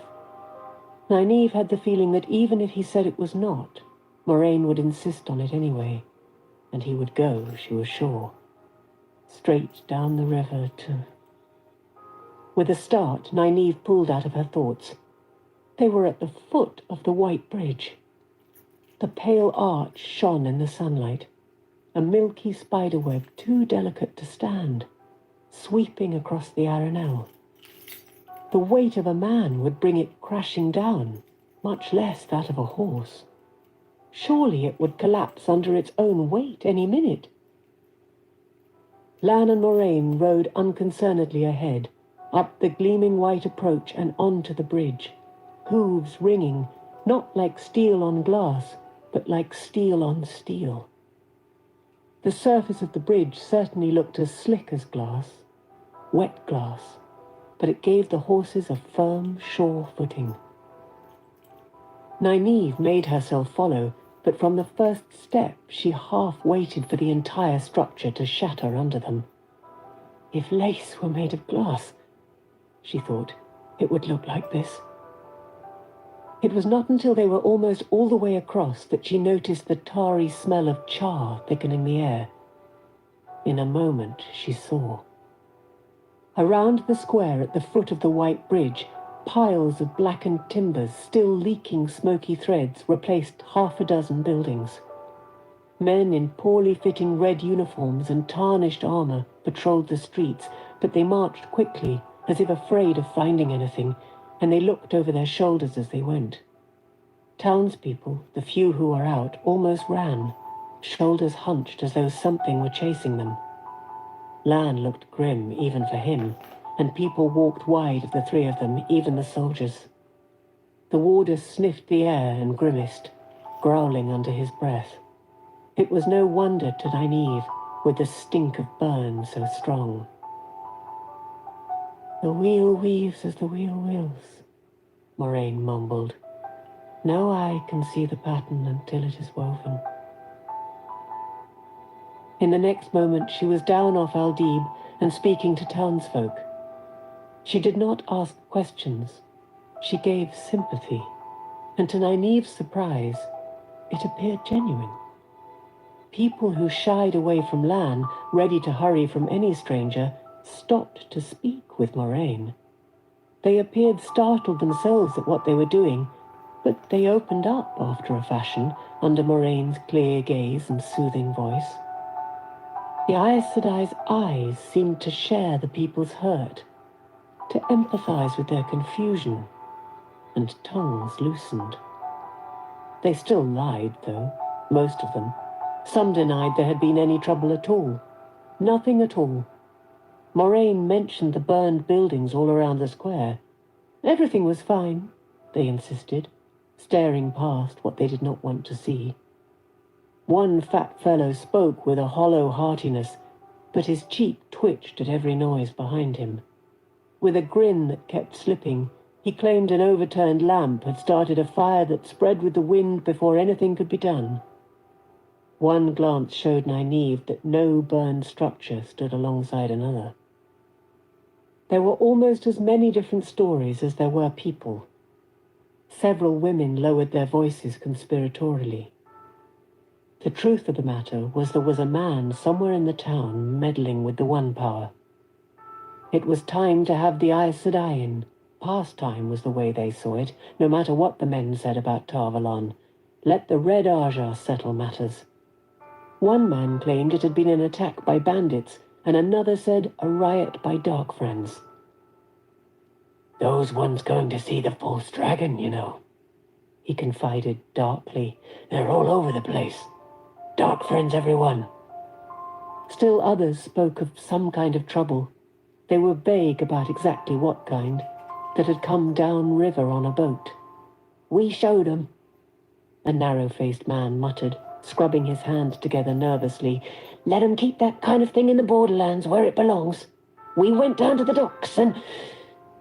He cut off so abruptly his teeth clicked. Without another word he scurried off, peering back over his shoulder at them as if he thought they might chase him down. The boat had gotten away, That much was clear, eventually, from others, cutting its moorings and fleeing downriver only the day before, while a mob poured onto the docks. Nynaeve wondered if Egwene and the boys had been on board. One woman said that a gleeman had been on the boat. If that had been Tom Merrilin. She tried her opinion on Moraine, that some of the Emond's fielders might have fled on the boat. The Aes Sedai listened patiently, nodding until she was done. Perhaps, Moraine said then, but she sounded doubtful. An inn still stood in the square, the common room divided in two by a shoulder-high wall. Moraine paused as she stepped into the inn, feeling the air with her hand. She smiled at whatever it was she felt, but she would say nothing of it then. Their meal was consumed in silence, silence not only at their table but throughout the common room. The handful of people eating there concentrated on their own plates and their own thoughts. The innkeeper, dusting tables with a corner of his apron, muttered to himself continually, but always too low to be heard. Nynaeve thought it would not be pleasant sleeping there. Even the air was heavy with fear. About the time they pushed their plates away, wiped clean with the last scraps of bread, one of the red-uniformed soldiers appeared in the doorway. He seemed resplendent to Nynaeve in his peaked helmet and burnished breastplate, until he took a pose just inside the door, with a hand resting on the hilt of his sword and a stern look on his face, and used a finger to ease his too-tight collar. It made her think of Sen Bui trying to act the way a village councillor should. Lan spared him one glance and snorted, "Militia. Useless." The soldier looked over the room, letting his eyes come to rest on them. He hesitated, then took a deep breath before stomping over to demand all in a rush who they were, what their business was in Whitebridge, and how long they intended to stay. "We are leaving as soon as I finish my ale," Lan said. He took another slow swallow before looking up at the soldier. "The light illumine, good Queen Morghese." The red-uniformed man opened his mouth, then took a good look at Lan's eyes, and stepped back. He caught himself immediately with a glance at Moraine and her. She thought for a moment that he was going to do something foolish to keep from looking the coward in front of two women. In her experience, men were often idiots that way. But too much had happened in Whitebridge. Too much uncertainty had escaped from the cellars of men's minds. The militiaman looked back at Lan and reconsidered once more. The warder's hard-planed face was expressionless, but there were those cold blue eyes. So cold. The militiaman settled on a brisk nod. "See that you do. Too many strangers around these days for the good of the Queen's peace." Turning on his heel, he stomped out again, practicing his stern look on the way. None of the locals in the inn seemed to notice. "Where are we going?" Nynaeve demanded of the warder. The mood in the room was such that she kept her voice low, but she made sure it was firm, too. "After the boat?" Lan looked at Moraine, who shook her head slightly and said, "First, I must find the one I can be sure of finding, and at present he is somewhere to the north of us. I do not think the other two went with the boat in any case." A small, satisfied smile touched her lips. "They were in this room, perhaps a day ago, no more than 2. Afraid, but they left alive. The trace would not have lasted without that strong emotion." "Which 2? Nynaeve leaned over the table intently. "Do you know?" The Aes Sedai shook her head. The slightest of motions, and Nynaeve settled back. "If they're only a day or 2 ahead, why don't we go after them first?" "I know they were here," Moraine said in that insufferably calm voice. "But beyond that I cannot say if they went east or north or south. I trust they are smart enough to have gone east toward Camelin, but I do not know, and lacking their tokens I will not know where they are until I am perhaps within half a mile. In 2 days they could have gone 20 miles or 40 in any direction if fear urged them, and they were certainly afraid when they left here. But wisdom. However fearful they were, in whatever direction they ran, eventually they will remember Camelin, and it is there I will find them. But I will help the one I can find now, first. Nynaeve opened her mouth again, but Lan cut her off in a soft voice. They had reason to be afraid. He looked around, then lowered his voice. There was a half-man here. He grimaced, the way he had in the square. I can still smell him everywhere. Moraine sighed. I will keep hope until I know it is gone. I refuse to believe the Dark One can win so easily. I will find all three of them alive and well. I must believe it. I want to find the boys too, Nynaeve said, but what about Egwene? You never even mention her, and you ignore me when I ask. I thought you were going to take her off to... She glanced at the other tables and lowered her voice. To Tarvalon. The Aes Sedai studied the tabletop for a moment before raising her eyes to Nynaeve's, and when she did, Nynaeve started back from a flash of anger that almost seemed to make Moraine's eyes glow. Then her back stiffened, her own anger rising, but before she could say a word, the Aes Sedai spoke coldly. I hope to find Egwene alive and well too. I do not easily give up young women with that much ability once I have found them. But it will be as the wheel weaves. Nynaeve felt a cold ball in the pit of her stomach. Am I one of those young women you won't give up? We'll see about that, Aes Sedai. The light burn you will see about that. The meal was finished in silence, and it was a silent three who rode through the gates and down the Camelin Road. Moraine's eyes searched the horizon to the northeast. Behind them, the smoke-stained town of Whitebridge cowered. Chapter 29. Eyes Without Pity. Elias pushed for speed across the brown grass flatland as if trying to make up for the time spent with the traveling people, setting a pace southward that had even Bella grateful to stop when twilight deepened. Despite his desire for haste, though, he took precautions he had not taken before. At night, they had a fire only if there was dead wood already on the ground. He would not let them break so much as a twig off a standing tree. The fires he made were small and always hidden in a pit carefully dug where he had cut away a plug of sod. As soon as their meal was prepared, he buried the coals and replaced the plug. Before they set out again in the grey false dawn, he went over the campsite inch by inch to make sure there was no sign that anyone had ever been there. He even righted overturned rocks and straightened bent-down weeds.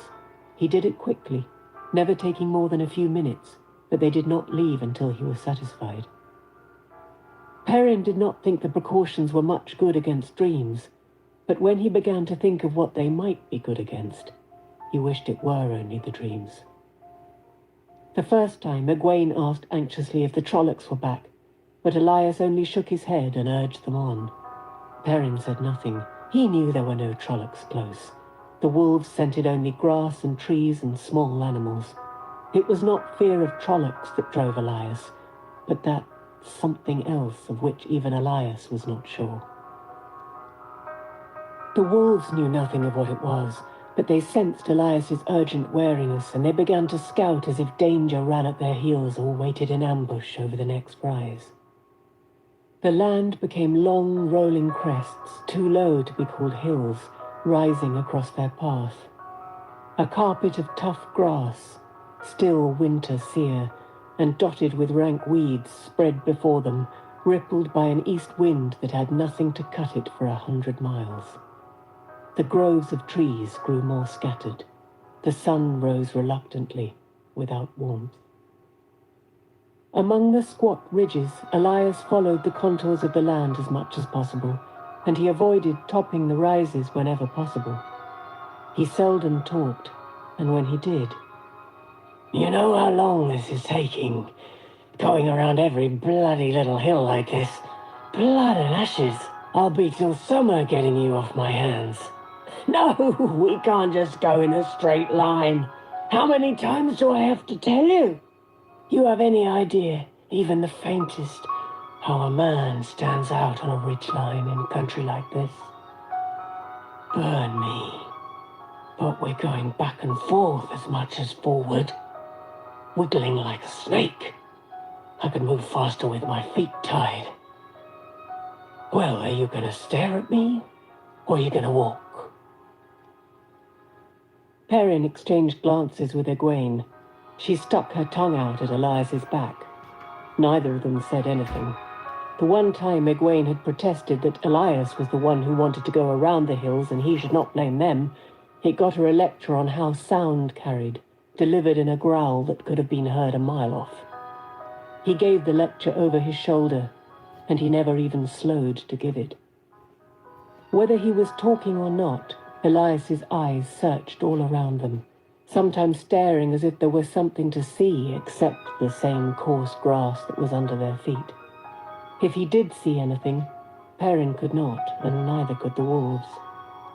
Elias's forehead grew extra furrows, but he would not explain, not why they had to hurry, not what he was afraid was hunting them. Sometimes a longer ridge than usual lay across their path, stretching miles and miles to east and west. Even Elias had to agree that going around those would take them too far out of their way. He did not let them simply cross over, though. Leaving them at the base of the slope, he would creep up to the crest on his belly, peering over as cautiously as though the wolves had not scouted there 10 minutes before. Waiting at the bottom of the ridge, minutes passed like hours, and the not knowing pressed on them. Egwene chewed her lip and unconsciously clipped the beads Aram had given her through her fingers. Perrin waited doggedly. His stomach twisted up in a sick knot, but he managed to keep his face calm, managed to keep the turmoil hidden inside. The wolves will warn if there's danger.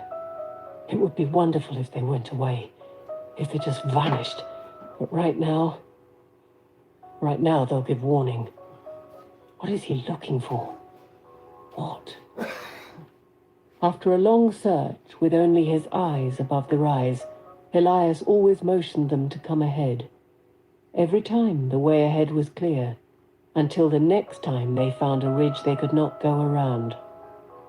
At the third such ridge, Perrin's stomach lurched. Sour fumes rose in his throat, and he knew if he had to wait even 5 minutes, he would vomit. He swallowed. I'm coming too. Keep low, was all Elias said. As soon as he spoke, Egwene jumped down from Bella. The fur-clad man pushed his round hat forward and peered at her from under the edge. You expecting to make that mare crawl? He said dryly. Her mouth worked, but no sound came out. Finally she shrugged, and Elias turned away without another word and began climbing the easy slope. Perrin hurried after him. Well short of the crest, Elias made a downward motion and a moment later flattened himself on the ground, wriggling forward the last few yards. Perrin flopped on his belly. At the top, Elias took off his hat before raising his head ever so slowly. Peering through a clump of thorny weeds, Perrin saw only the same rolling plain that lay behind them. The downslope was bare, though a clump of trees 100 paces across grew in the hollow, perhaps half a mile south from the ridge. The wolves had already been through it, smelling no trace of Trollocs or Murdral. East and west, the land was the same as far as Perrin could see, rolling grassland and wide scattered thickets. Nothing moved. The wolves were more than a mile ahead, out of sight, and at that distance he could barely feel them. They had seen nothing when they covered this ground. What is he looking for? There's nothing there. We're wasting time, he said, starting to stand, and a flock of ravens burst out of the trees below. 50, 100 black birds spiraling into the sky. He froze in a crouch as they milled over the trees. The dark one's eyes. Did they see me? Sweat trickled down his face. As if one thought had suddenly sparked in 100 tiny minds, every raven broke sharply in the same direction. South. The flock disappeared over the next rise, already descending. To the east, another thicket disgorged more ravens. The black mass wheeled twice and headed south. Shaking, he lowered himself to the ground slowly. He tried to speak, but his mouth was too dry. After a minute, he managed to work up some spit. Was that what you were afraid of? Why didn't you say something? Why didn't the wolves see them? Wolves don't look up in trees much, Elias growled. And no, I wasn't looking for this. I told you I didn't know what. Far to the west, a black cloud rose over yet another grove and winged southward. They were too far off to make out individual birds. It isn't a big hunt, thank the light. They don't know, even after... He turned to stare back the way they had come. Perrin swallowed. Even after the dream, Elias had meant. Not big, he said. Back home you won't see that many ravens in a whole year. Elias shook his head. In the borderlands I've seen sweeps with 1,000 ravens to the flock. Not too often. There's a bounty on ravens there, but it has happened. He was still looking north. Hush now. Perrin felt it then, the effort of reaching out to the distant wolves. Elias wanted Dapple and her companions to quit scouting ahead, to hurry back and check their back trail. His already gaunt face tightened and thinned under the strain. The wolves were so far away, Perrin could not even feel them. Hurry. Watch the sky. Hurry. Faintly, Perrin caught the reply from far to the south. We come. An image flashed in his mind. Wolves running, muzzles pointing into the wind their haste, running as if wildfire raced behind, running. Flashed and was gone in an instant. Elias slumped and drew a deep breath. Frowning, he peered over the ridge, then back to the north, and muttered under his breath. You think there are more ravens behind us? Perrin asked. Could be, Elias said vaguely. They do it that way sometimes. I know a place if we can reach it by dark. We have to keep moving until full dark anyway, even if we don't get there. But we can't go as fast as I would like. Can't afford to get too close to the ravens ahead of us. But if they're behind us too... Why dark? Perrin said. What place? Somewhere safe from the ravens? Safe from ravens, Elias said. But too many people know. Ravens roost for the night. We don't have to worry about them finding us in the dark. The lights and ravens are all we have to worry about then. With one more look over the crest, he rose and waved to Egwene to bring Bella up. But dark is a long way off. We have to get moving. He started down the far slope in a shambling run, each stride barely catching him on the edge of falling. Move, burn you! Perrin moved, half running, half sliding after him. Egwene topped the rise behind them, kicking Bella to a trot. A grin of relief bloomed on her face when she saw them. What's going on? She called, urging the shaggy mare to catch up. When you disappeared like that, I thought... What happened? Perrin saved his breath for running until she reached them. He explained about the ravens and Elias's safe place, but it was a disjointed story. After a strangled, ravens, she kept interrupting with questions for which, as often as not, he had no answers. Between them, he did not finish until they reached the next ridge. Ordinarily, if anything about the journey could be called ordinary, they would have gone around this one rather than over, but Elias insisted on scouting anyway. You just want to saunter right into the middle of them, boy, was his sour comment. Egwene stared at the crest of the ridge, licking her lips as if she wanted to go with Elias this time and wanted to stay where she was, too. Elias was the only one who showed no hesitation. Perrin wondered if the ravens ever doubled back. It would be a fine thing to reach the crest at the same time as a flock of ravens. At the top, he inched his head up until he could just see, and heaved a sigh of relief when all he saw was a copse of trees a little to the west. There were no ravens to be seen. Abruptly, a fox burst out of the trees, running hard. Ravens poured from the branches after it. The beat of their wings almost drowned out a desperate whining from the fox. A black whirlwind dove and swirled around it. The fox's jaws snapped at them, but they darted in and darted away untouched, black beaks glistening wetly. The fox turned back toward the trees, seeking the safety of its den. It ran awkwardly now, head low, fur dark and bloody, and the ravens flapped around it, more and more of them at once, the fluttering mass thickening until it hid the fox completely. As suddenly as they had descended, the ravens rose, wheeled, and vanished over the next rise to the south. A misshapen lump of torn fur marked what had been the fox. Perrin swallowed hard. The light.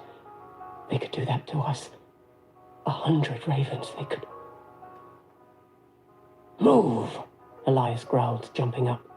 He waved to Egwene to come on, and without waiting set off at a trot toward the trees. "Move, burn you!" he called over his shoulder. "Move!" Egwene galloped Bella over the rise and caught them before they reached the bottom of the slope. There was no time for explanations, but her eyes picked out the fox right away. Her face went as white as snow. Elias reached the trees and turned there at the edge of the copse, waving vigorously for them to hurry. Perrin tried to run faster and stumbled. Arms windmilling, he barely caught himself short of going flat on his face. "Blood and ashes! I'm running as fast as I can!" A lone raven winged out of the copse. It tilted toward them, screamed, and spun toward the south. Knowing he was already too late, Perrin fumbled his sling from around his waist.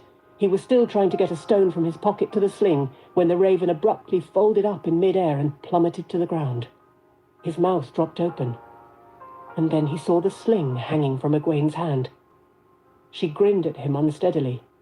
"Don't stand there counting your toes," Elias called. With a start, Perrin hurried into the trees, then jumped out of the way to avoid being trampled by Egwene and Bella. Far to the west, almost out of sight, what seemed like a dark mist rose into the air. Perrin felt the wolves passing in that direction, heading north. He felt them notice ravens to the left and right of them without slowing. The dark mist swirled northward as if pursuing the wolves, then abruptly broke off and flashed to the south. "Do you think they saw us?" Egwene asked. "We were already in the trees, weren't we? They couldn't see us at that distance, could they?" "Not that far off." "We saw them at that distance," Elias said dryly. Perrin shifted uneasily and Egwene drew a frightened breath. "If they had seen us," Elias growled, "they'd have been down on us like they were on that fox. Think if you want to stay alive. Fear will kill you if you don't control it." His penetrating stare held on each of them for a moment. Finally, he nodded. "They're gone now, and we should be too. Keep those slings handy. Might be useful again." As they moved out of the copse, Elias angled them westward from the line of march they had been following. Perrin's breath snagged in his throat. It was as if they were chasing after the last ravens they had seen. Elias kept on tirelessly, and there was nothing for them to do but follow. After all, Elias knew a safe place. Somewhere. So he said. They ran to the next hill, waited till the ravens moved on, then ran again, waited, ran. The steady progress they had been keeping had been tiring enough, but all but Elias quickly began to flag under this jerky pace. Perrin's chest heaved, and he gulped air when he had a few minutes to lie on a hilltop, leaving the search to Elias. Bella stood head down, nostrils flaring at every stop. Fear lashed them on, and Perrin did not know if it was controlled or not. He only wished the wolves would tell them what was behind them, if anything was. Whatever it was. Ahead were more ravens than Perrin ever hoped to see again. To the left and right, the black birds billowed up, and to the south. A dozen times they reached the hiding place of a grove or the scant shelter of a slope, only moments before ravens swept into the sky. Once, with the sun beginning to slide from its midday height, they stood in the open, frozen as still as statues, 1/2 mile from the nearest cover, while 100 of the Dark One's feathered spies flashed by a bare mile to the east. Sweat rolled down Perrin's face despite the wind, until the last black shape dwindled to a dot and vanished. He lost count of the stragglers they brought down with their slings. He saw more than enough evidence lying in the path the ravens had covered to justify his fear. He had stared with a queasy fascination at a rabbit that had been torn to pieces. The eyeless head stood upright, with the other bits, legs, entrails, scattered in a rough circle around it. Birds, too, stabbed to shapeless masses of feathers, and 2 more foxes. He remembered something Lan had said. All the Dark One's creatures delight in killing. The Dark One's power is death. And if the ravens found them, pitiless eyes shining like black beads, stabbing beaks swirling around them, needle-sharp beaks drawing blood, 100 of them. Or can they call more of their kind? Maybe all of them in the hunt. A sickening image built up in his mind. A pile of ravens as big as a hill, seething like maggots, fighting over a few bloody shreds. Suddenly, the image was swept away by others, each one clear for an instant, then spinning and fading into another. The wolves had found ravens to the north. Screaming birds dove and whirled and dove again, beaks drawing blood with every swoop. Snarling wolves dodged and leaped, twisting in the air, jaws snapping. Again and again, Perrin tasted feathers and the foul taste of fluttering ravens crushed alive, felt the pain of oozing gashes all over his body, knew with a despair that never touched on giving up that all his effort was not enough. Suddenly, the ravens broke away, wheeling overhead for one last shriek of rage at the wolves. Wolves did not die as easily as foxes, and they had a mission. A flap of black wings and they were gone, a few black feathers drifting down on their dead. Wind licked at a puncture on his left foreleg. There was something wrong with one of Hopper's eyes.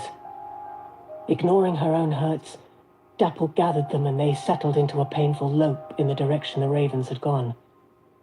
Blood matted their fur. We come. Danger comes before us. Moving in a stumbling trot, Perrin exchanged a glance with Elias. The man's yellow eyes were expressionless, but he knew.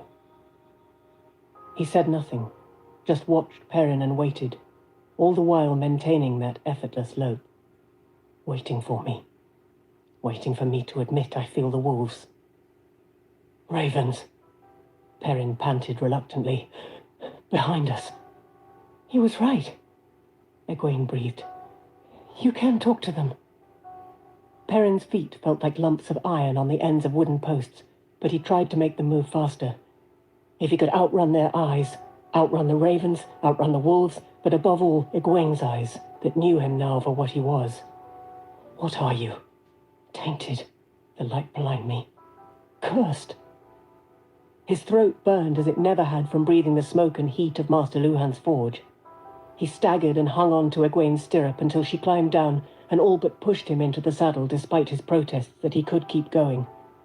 It was not long, though, before she was clutching the stirrup as she ran, holding up her skirts with her other hand, and only a little while after that until he dismounted, his knees still wobbling.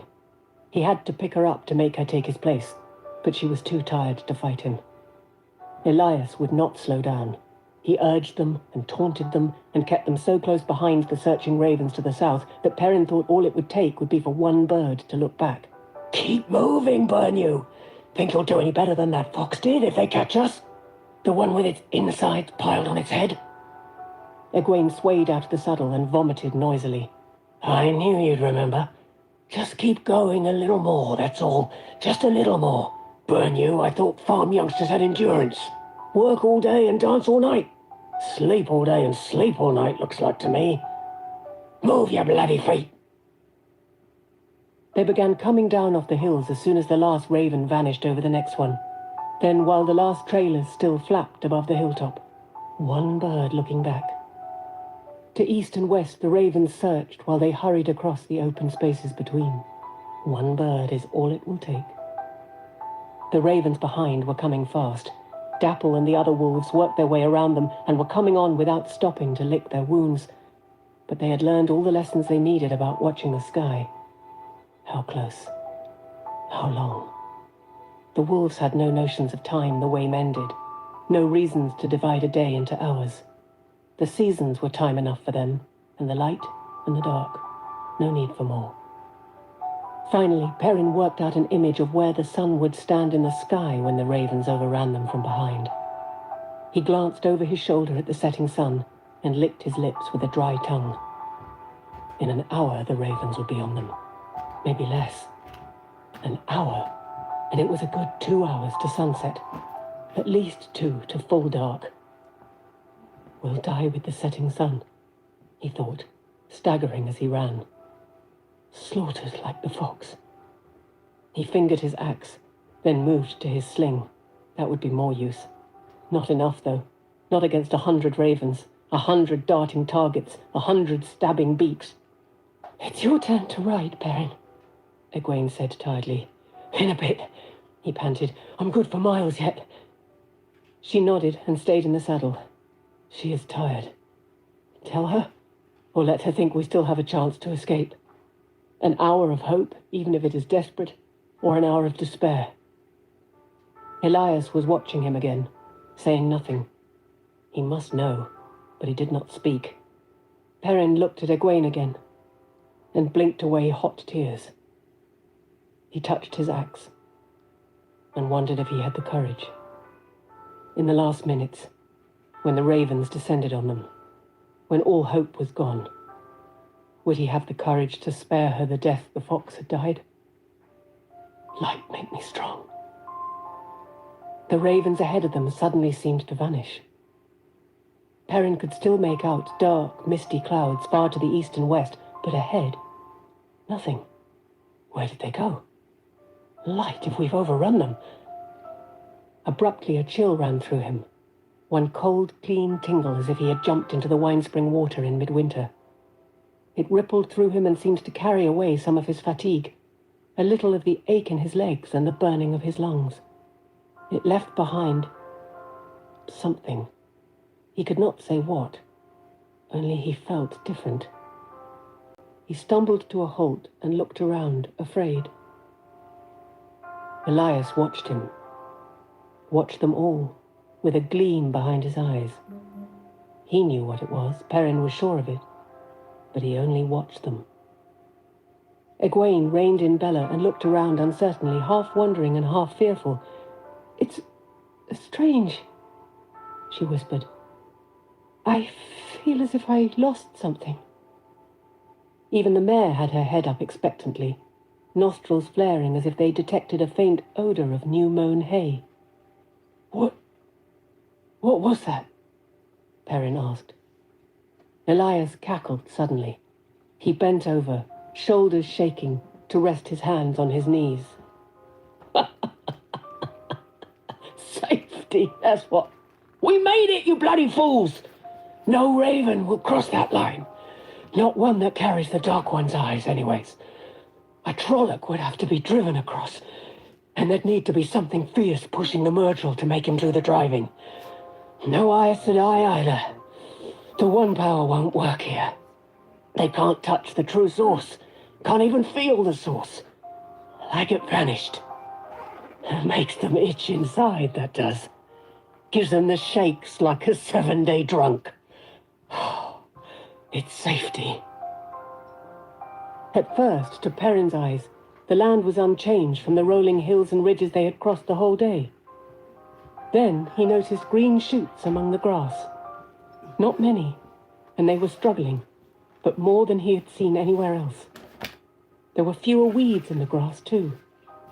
He could not imagine what it was, but there was something about this place, and something in what Elias said tickled his memory.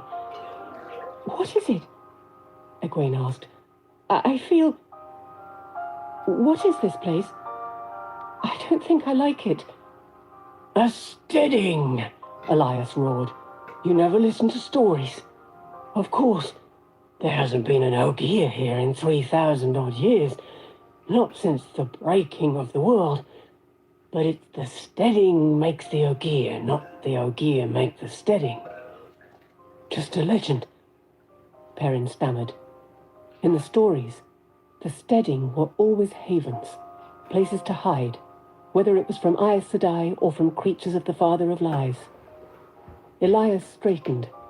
If not exactly fresh, he gave no sign that he had spent most of a day running.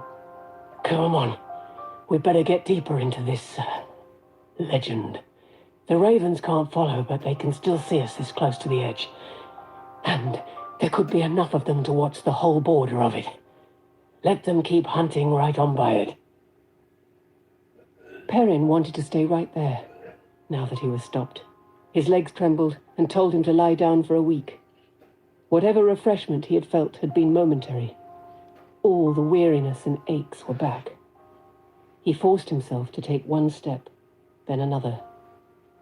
It did not get easier, but he kept at it. Egwene flapped the reins to get Bella moving again. Elias settled into an effortless lope, only slowing to a walk when it became apparent the others could not keep up. A fast walk. Why don't we stay here? Perrin panted. He was breathing through his mouth, and he forced the words out between deep, racking breaths. If it's really a Steading, we'd be safe. No Trollocs, no Aes Sedai. Why don't we just stay here until it's all over? Maybe the wolves won't come here either. How long will that be? Elias looked over his shoulder with one eyebrow raised. What would you eat? Grass, like the horse? Besides, there's others know about this place, and nothing keeps men out, not even the worst of them. And there is only one place where there is still water to be found. Frowning uneasily, he turned in a complete circle, scanning the land. When he was done, he shook his head and muttered to himself. Perrin felt him calling to the wolves. Hurry, hurry. We take our chances on a choice of evils, and the ravens are sure. Come on, it's only another mile or two. Perrin would have groaned if he had been willing to spare the breath. Huge boulders began to dot the low hills, irregular lumps of grey, lichen-coated stone half buried in the ground, some as big as a house. Brambles webbed them, and low brush half hid most. Here and there, amid the desiccated brown of brambles and brush, a lone green shoot announced that this was a special place. Whatever wounded the land beyond its borders hurt it too, but here the wound did not go quite as deep.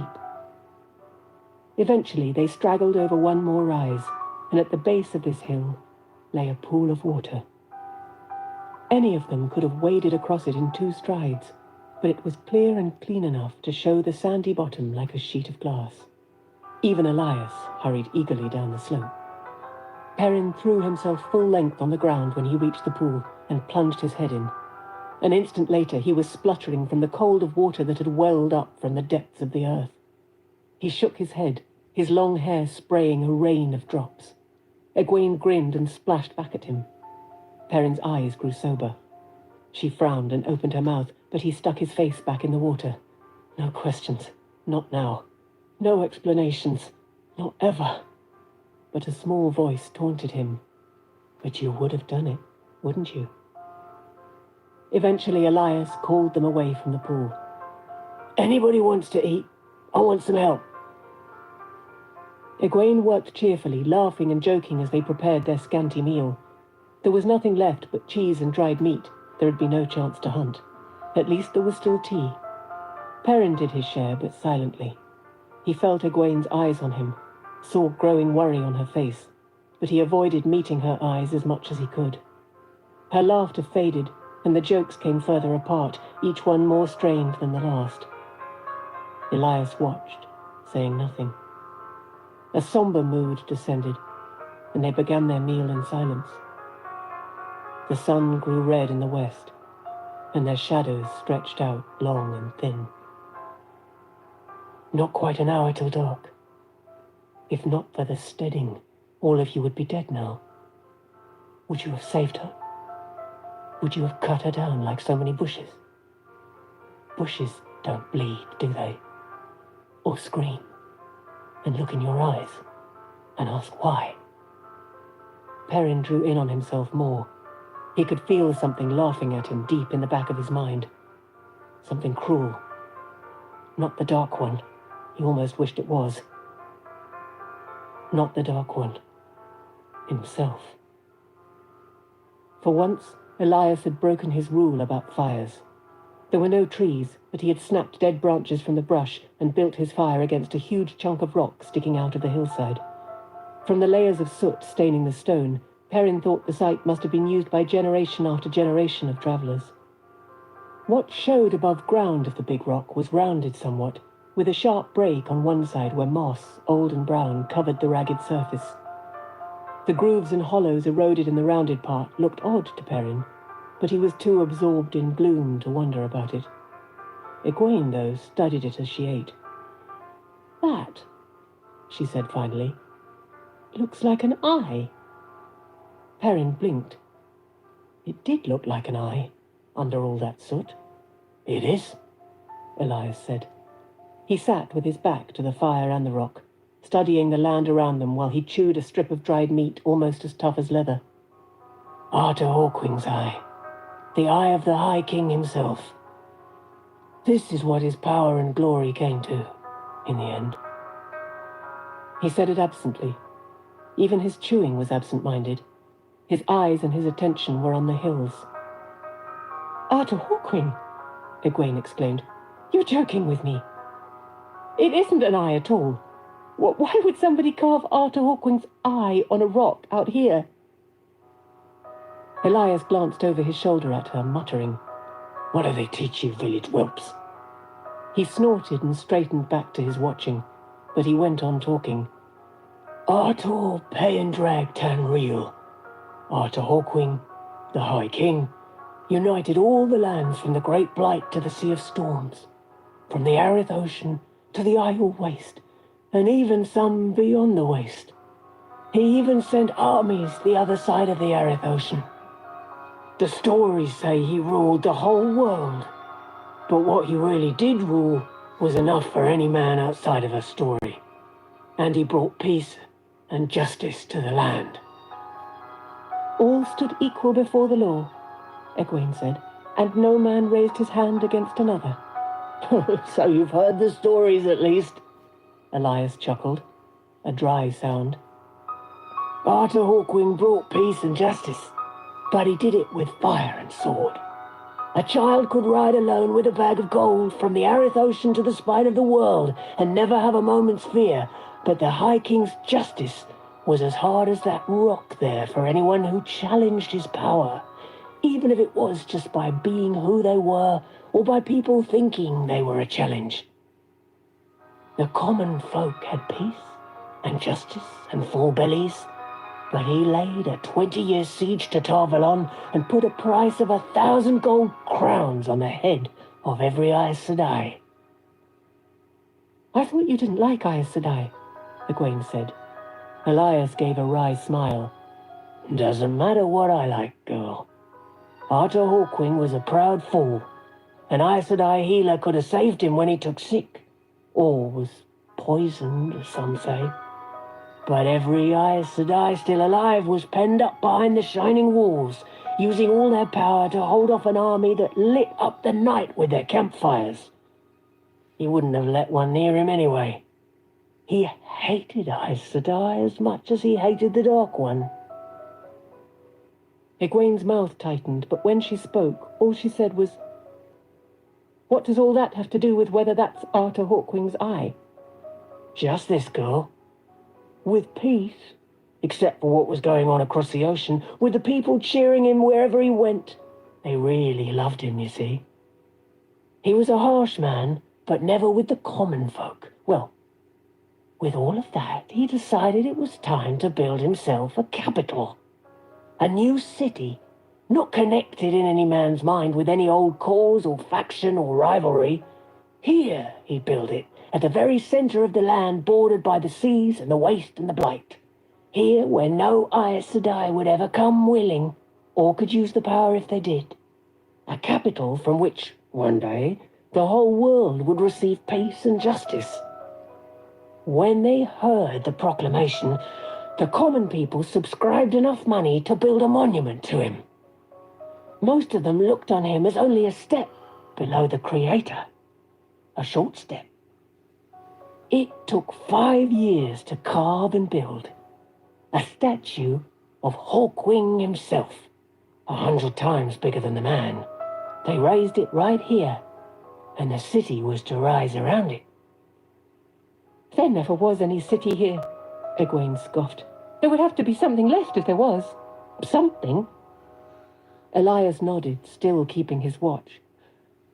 Indeed there was not. Arthur Hawkwing died the very day the statue was finished, and his sons and the rest of his blood fought over who would sit on Hawkwing's throne. The statue stood alone in the midst of these hills. The sons and the nephews and the cousins died, and the last of the Hawkwing's blood vanished from the earth, except maybe for some of those who went over the Erith Ocean. There were those who would have erased even the memory of him if they could. Books were burned just because they mentioned his name. In the end, there was nothing left of him but the stories, and most of them wrong. That's what his glory came to. The fighting didn't stop, of course, just because the Hawkwing and his kin were dead. There was still a throne to be won, and every lord and lady who could muster fighting men wanted it. It was the beginning of the War of the 100 Years. Lasted 123, really, and most of the history of that time is lost in the smoke of burning towns. Many got a part of the land, but none got the whole. And sometime during those years, the statue was pulled down. Maybe they couldn't stand measuring themselves against it any longer. First you sound as if you despise him, Egwene said. And now you sound as if you admire him. She shook her head. Elias turned to look at her, a flat, unblinking stare. Get some more tea now if you want any. I want the fire out before dark. Perrin could make out the eye clearly now, despite the failing light. It was bigger than a man's head, and the shadows falling across it made it seem like a raven's eye, hard and black and without pity. He wished they were sleeping somewhere else.